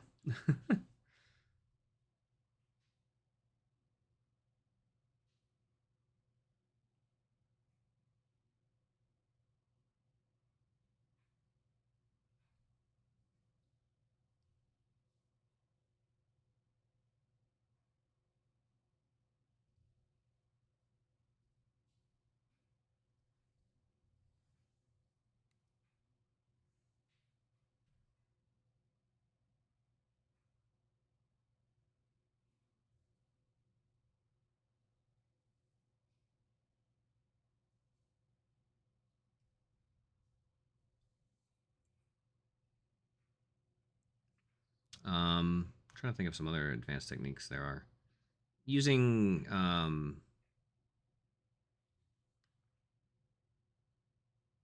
certain like technical paints and realism effects and things like that considered can be definitely considered as advanced techniques. But if we're just talking straight up just brush control and stuff, a lot of people wouldn't normally think of blending as an advanced technique, but I absolutely think it is.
Ooh, messed that up.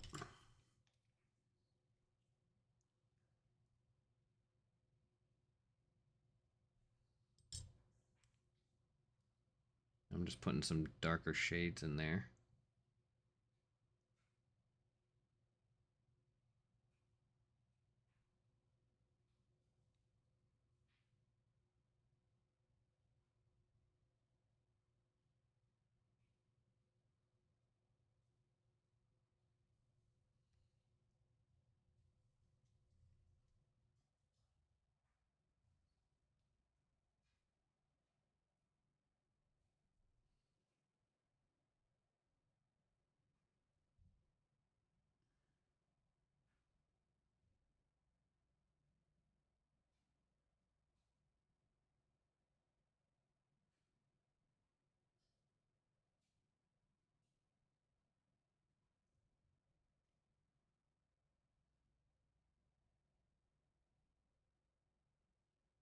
Here we go.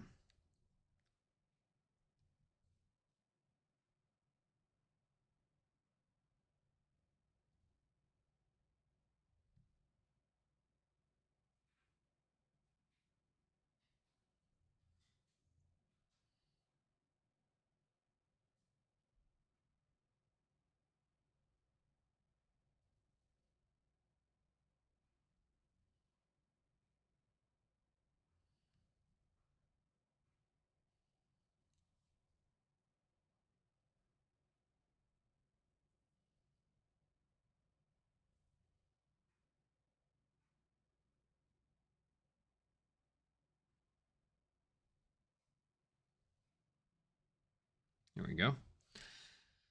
All right. It's starting to come together.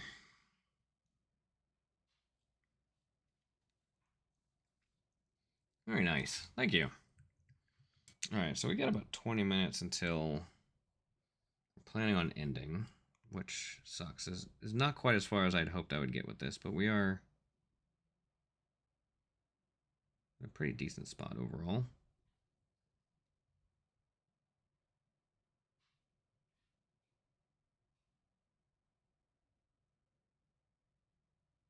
But we do need to show off who won last month's Colors of Conquest.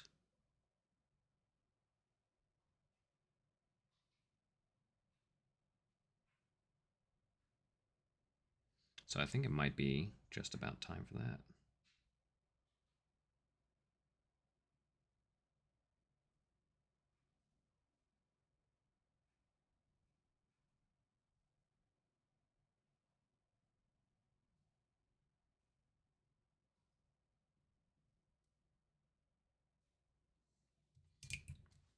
All right.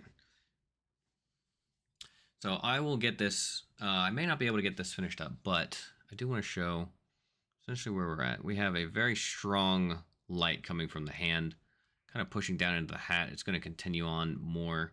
And if we look at it from kind of this angle, you see where all the shinies are coming from.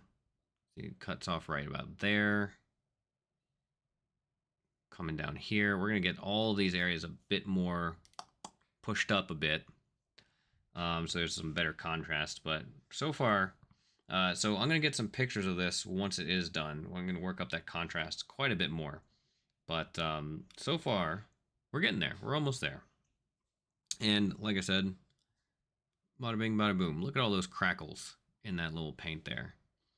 And then all you got to do from there is put in your rock where you want it, like we had worked it out earlier, wherever it was supposed to sit. I think like that. Ooh, I'm going to go ahead and... There we go. Like that. And then you can paint it all and put a little tuft right there, and you're good to go. So it's pretty easy. Yeah, all the crackles and stuff. And then that's what's going to give you... And then once you get it all kind of painted up and whatnot, it'll go into... Whoop. Did I? There we go.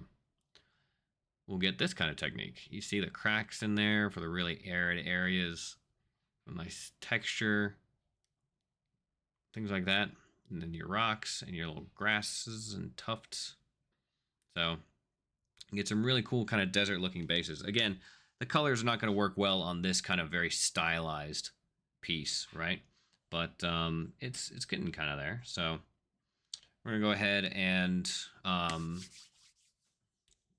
get into the winners of Colors of Conquest here in just a moment. But I'm going to just take just so I can get a little bit of a non-dried out throat. I'm going to get a quick beverage refill, and we will get into looking to see who the runners-up and winners are, the top 10 for that. So we will be right back in 2 minutes. Now's a good time for a back stretch, things like that. So make sure you take some time, and we'll be right back.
Okay, and we're back. Just got home from the errands now to put together my shelves. Oh, nice. You got some cool new shelves. This AFK screen is excellent. Thank you. It took me a very long time to put together, especially exporting the video. And I think it was like a 12-hour export. It was crazy. It's very, very like high quality stuff, so it takes a long time. Also, if you get to see it, when we end the stream, we have a beginning and end like show intro kind of thing, and I put that together too, and it took me a very long time as well. So I hope you guys like all that stuff. But we got to get into who the runners-up and winner is of Colors of Conquest. Let's go ahead and get into Colors of Conquest.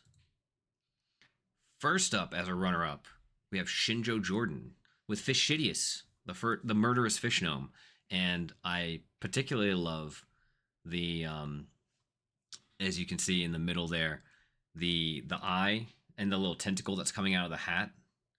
It's got the Sharingan eye from Naruto, so pretty cool to see. Really nice little freehand work in there. But excellent runner-up. Love to see the good, nice Fishidius. We painted that in October here on the Colors of Conquest stream. It was really cool. So looking really nice. Got some good highlights and everything in there. So well done, Shinjo Jordan, and congrats on getting a runner-up for Colors of Conquest. Should have entered the one I made for Mark. Yeah, absolutely. Again, actually, before we continue on, let me, as a reminder, go ahead and, if you don't know what Colors of Conquest is, it's about time that you took a look. So, Colors of Conquest is a monthly contest where you can hashtag Colors of Conquest and miniature painting when you post on Instagram or any other social platform. Make sure that you tag the Parabellum account on there as well. If you do that, that will make sure that they are able to see what you have tagged them in. Because at this point, they're getting lots and lots of stuff, and the way that certain social platforms, they don't sort their hashtags like in a like a timeline way.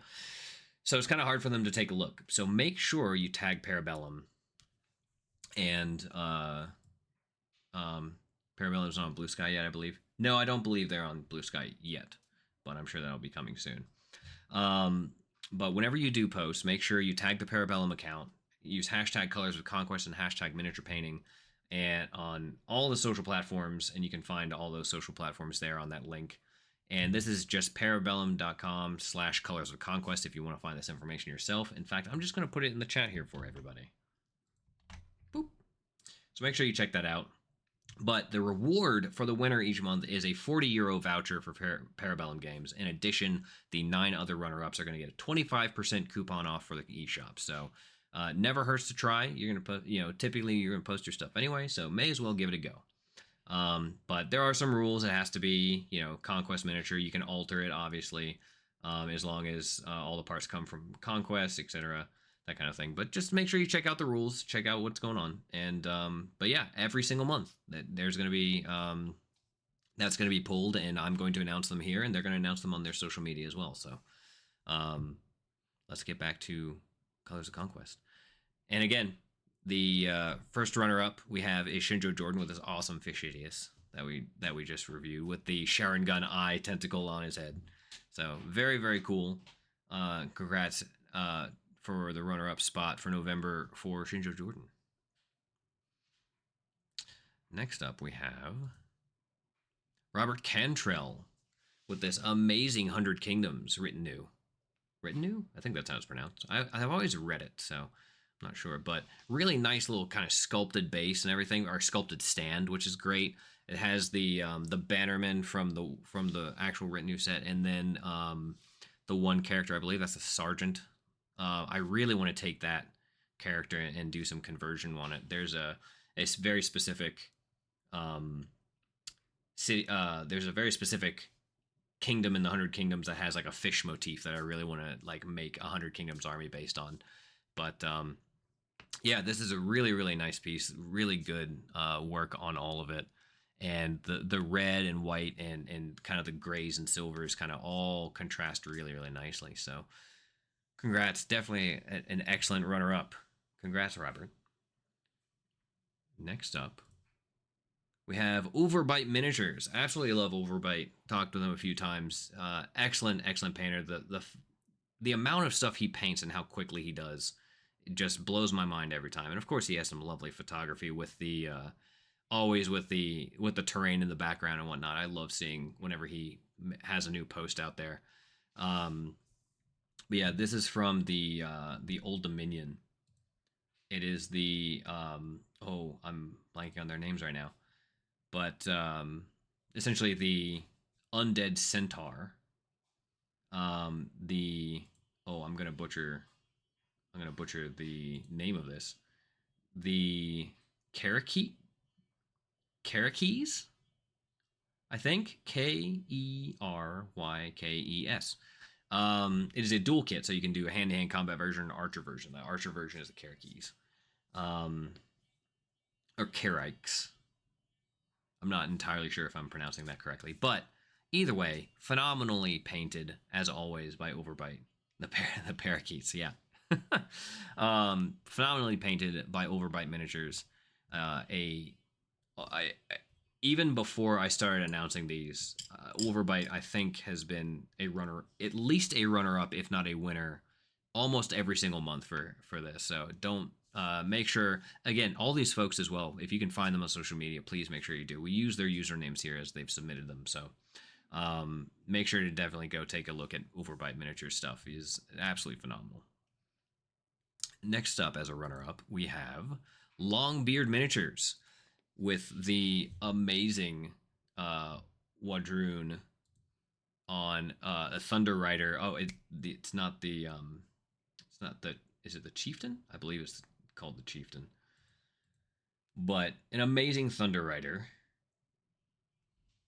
Who was the, yeah, Overbite is excellent. That's true. Um, yeah, this is the Thunder Chieftain. So really, really cool. It's an artisan series, amazing piece. And the one thing I love, and I've been wanting to see someone do this for a very long time, is make a like albino dinosaur, right? And the one thing you have to like remember when you're doing like an albino animal and whatnot, there's a lot more red undertones than there are anything else. So definitely nailed that here.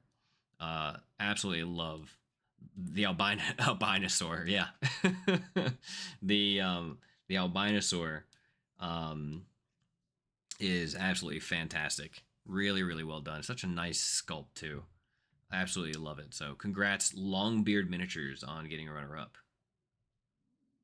Love the choice for this one. Yeah, absolutely. Especially with the like the purple cloth and everything, and the very and another thing I love about the Wadroon is there are so many different variations of the skin color of the Wadroon, and you got this really nice kind of very pale, well not pale, but very kind of muted green going on the skin tone there, which is really nice. The kind of darker skin tones and purples contrasting with the really bright dinosaurs are really, really good.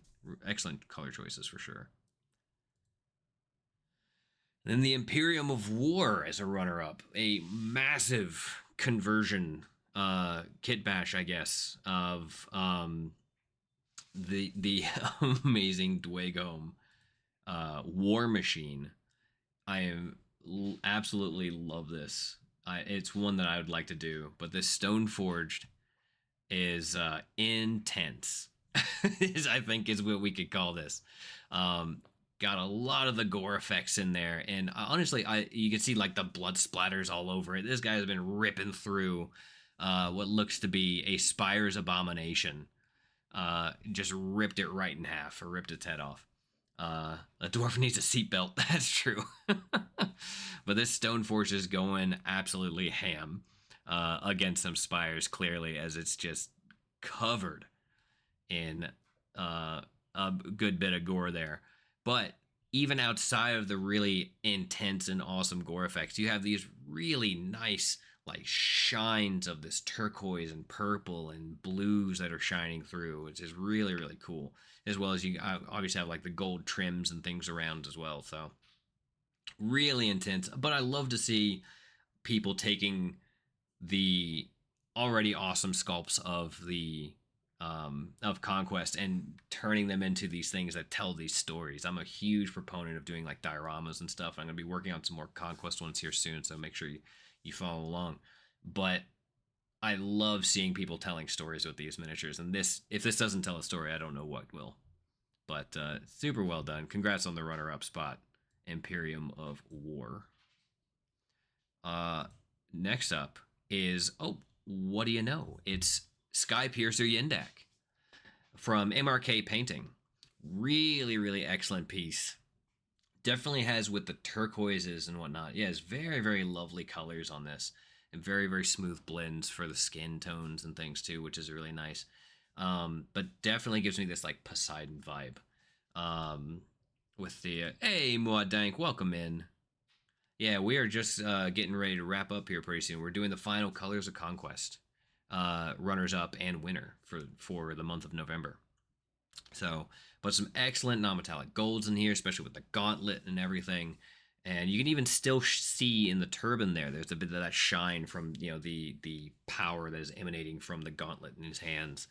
But I love the blue of the trident and the bright turquoises on the pants and things as well. It just looks really, really nice, and especially like the purple beads and things too. It's very lovely colors choices, and definitely a great runner up. Congrats, MRK. And next up we have Mythic Kill, I believe is how that's pronounced, and with a Siegebreaker Behemoth. This is the image that was provided for me. So it doesn't get the full picture in there, but definitely make sure to check out Mythic Kill and see if they got the rest of that on their social media. But one of the boldest choices I think I've seen yet for a Spire's color scheme, and I love it. It's very, very bright. Oranges and reds and greens and yellows. It's almost like neon a bit.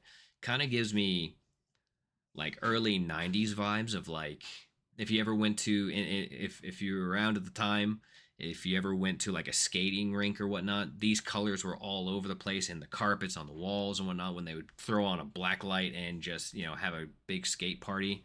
Like the colors are intense, but still the thing I particularly enjoy about this too is even with those really bright, awesome, intense colors, it still has that air of kind of this creepy biomancedness to it. You know what I mean? It's got this like kind of grimy almost. Despite the beautiful colors, it's kind of got this like especially with the pale gray skin and everything. It still has that underlying tone of, oh, this is a monster, you know? And so that's just really, really cool to see. Really nicely done. Behemoth there for the Spires Mythical. Poppin' indeed. Yes. All right. Next runner up was Ace of Paints PL with the Sea Jotun. An excellent, excellent Sea Jotun. You got some nice snow and stuff on the base too. A good old rusty anchor. I really like the texture in. I guess it's considered like a loincloth or skirt of some sort that he's got going on. But I really like the texture in that. It looks really, really nice. And then of course the sea green beard with the nice blue as well. Yeah, the skin tone with the beard, the green and blue go together super, super well. Definitely gives the air of this is a sea Jotun. This is a being that lives in the sea quite a bit. Especially, it's kind of a little hard to see in this picture, but on the arm that's holding that spear, the super gorgeous blend of that blue into the kind of like reddish orange of the rest of where like the fins are. You can kind of see it on his shins and stuff too, but it's really, really nice. As well as the shoulder pad, the bone shoulder pad, that like chitinous look. Those blends are just absolutely fantastic. Really awesome piece there, Ace of Paints. All right, and not the last, but the last runner up is Persinia the Gorgon from Brushes and Bone Studio. Again, I have the Persinia right here. It's a sea turtle shell. So, oh, fair enough. Well, that makes sense. Still technically a chitinous shell, but it looks like one, so I get that. Is that copper NMM? I believe, yes, that the copper and gold and silver all on this are all non-metallic metals. At least it looks like it to me. If not, then well done. Either way, you've tricked me. It either is or it may not be, but I'm not sure. You're a chitinous shell. Fair. But yeah, the lovely little red eyes. You can see like there's likely a stippling technique used on the snakes to get that scale look in there. The eye placement is gorgeous, with the pupils and everything. It is or it isn't. Brilliant. That's right.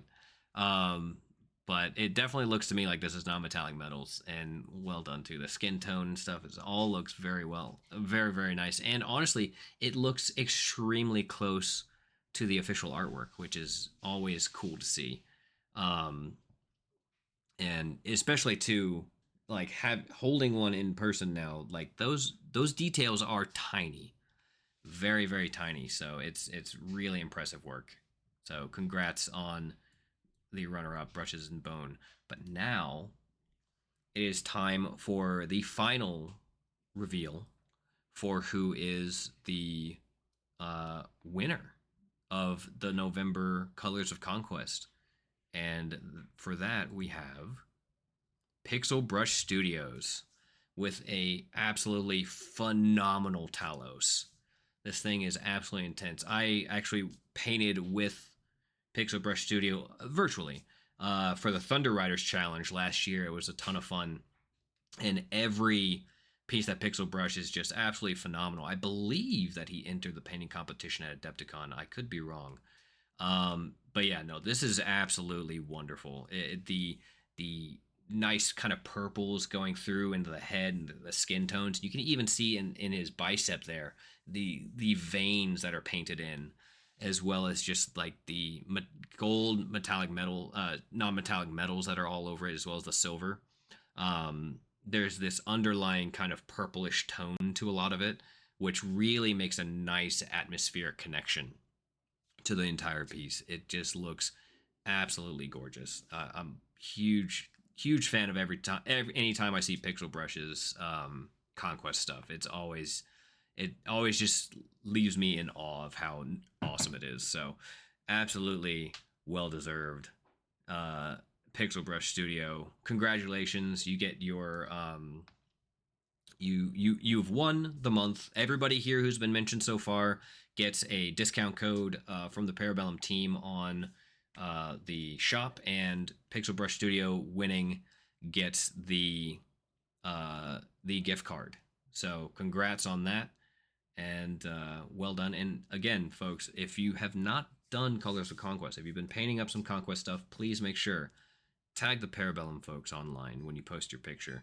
Use hashtag Colors of Conquest, use hashtag miniature painting, and you're automatically entered to win.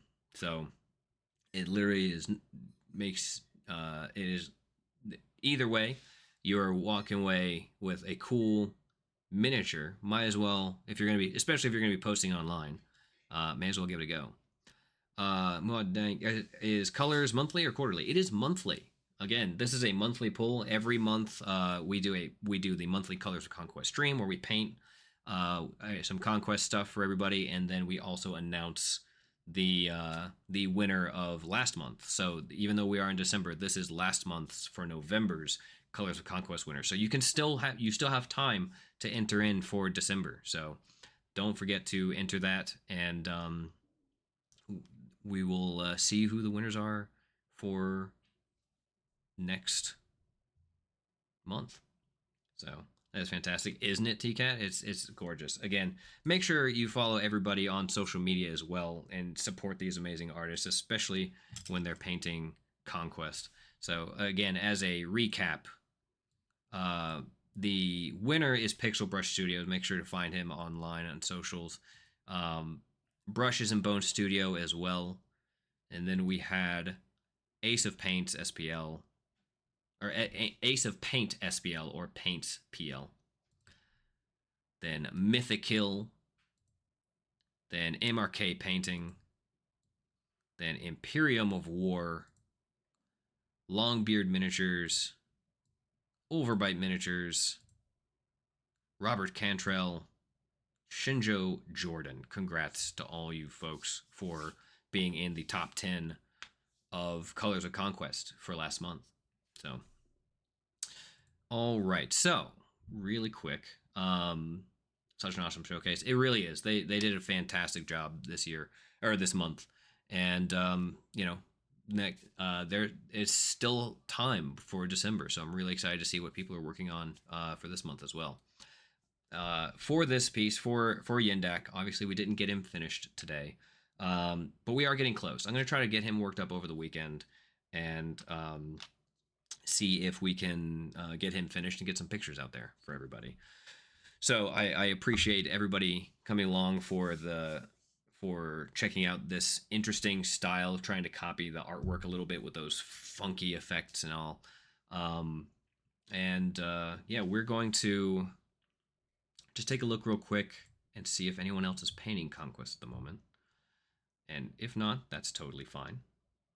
And we will just in the stream. But I just want to thank all of you all for hanging out with me, hanging out as we do this once a month. We will likely be doing this again. I'm going to assume it'll likely be either the 11th or the 18th of January. I'm not entirely sure. I got to work it out with the team. But I appreciate all of you all coming on to hang out and check things out. It's a lot of fun, and we're going to continue to do it for as long as the Conquest team allows me to host it. So I'm looking forward to next month. Also, if you have any suggestions for what you would like to see painted next, either let them or myself know. You can find all of my information. Actually, I should probably go ahead and just like link, I suppose, my Instagram or something. But you can find me in my stuff here on Instagram if you do Instagram. But basically anywhere where Walter's Workshop is, that is where I am at too. Except for YouTube, it's Walter's Workshop Minis there because someone took Walter's Workshop, so it is what it is. We should co-stream sometime. Though we usually do different schedules. Yeah, if I can. That's always kind of the thing. Is I'm very tight on being able to stream in general, but if I can, then I'd be happy to, especially with you. Big Dino Burb. So I am going to be working. Actually, I am going to be working on the Quaddle. I have it here, and I've already started picking it apart and everything. I'm going to be working it up as a competition piece, and so I'm going to be butchering it intensely. There's going to be a lot of sculpting and repositioning of limbs and things like that needs to be done because I'm going to be making it into a diorama. I'm really excited about it. I have kind of the outline sketch and everything in mind already. It's going to just take a lot of time. So I'm very excited about it. I don't know when we'll get into how far we'll get into it or when we will. But if you want to follow my journey of other miniature painting things as well as, and honestly, it's still primarily Conquest. Please make sure that you give me a follow over here on Twitch as well at Walter's Workshop. Oh, I have to wait before I give another shout out, apparently. So, just search for Walter's Workshop, or actually, you can even click the title of this stream. It should have my username in there. If you click that and give me a follow, then we will continue to paint some awesome stuff in dioramas and do all that thing. So, and again, if you haven't seen the outro, oh,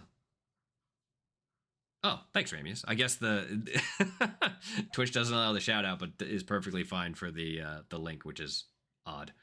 But I appreciate you doing that. But yeah, if you give me a follow, I usually stream again Mondays and Wednesdays, and it's mostly Conquest. And then we will be doing the Colors of Conquest stream again next month as well. So make sure you get your entries in. Let me know if you have any particular stuff you would like to see painted. Again, I have to kind of stick to like a single figure as we didn't get this one done on time. We can usually get something done in that time frame, but depends on how kind of advanced techniques we're going. And this one was a little bit more advanced, which is okay, but we still have a long way to go. So I definitely suggest taking a look at the I'm going to search for Conquest and just see if there's anything in there. I don't think anyone's working on Conquest, but who knows? Nope, doesn't look like it. That's okay. I'll just look for the same category. And just see if anyone's just jamming on some Conquest right now. And if not, that's totally cool. Don't see anything in there.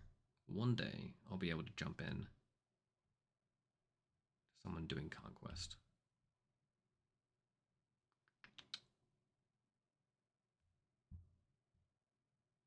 Okay, I don't see anybody right now, so we're just going to end the stream, but definitely stick around for a moment as we get the outro video going.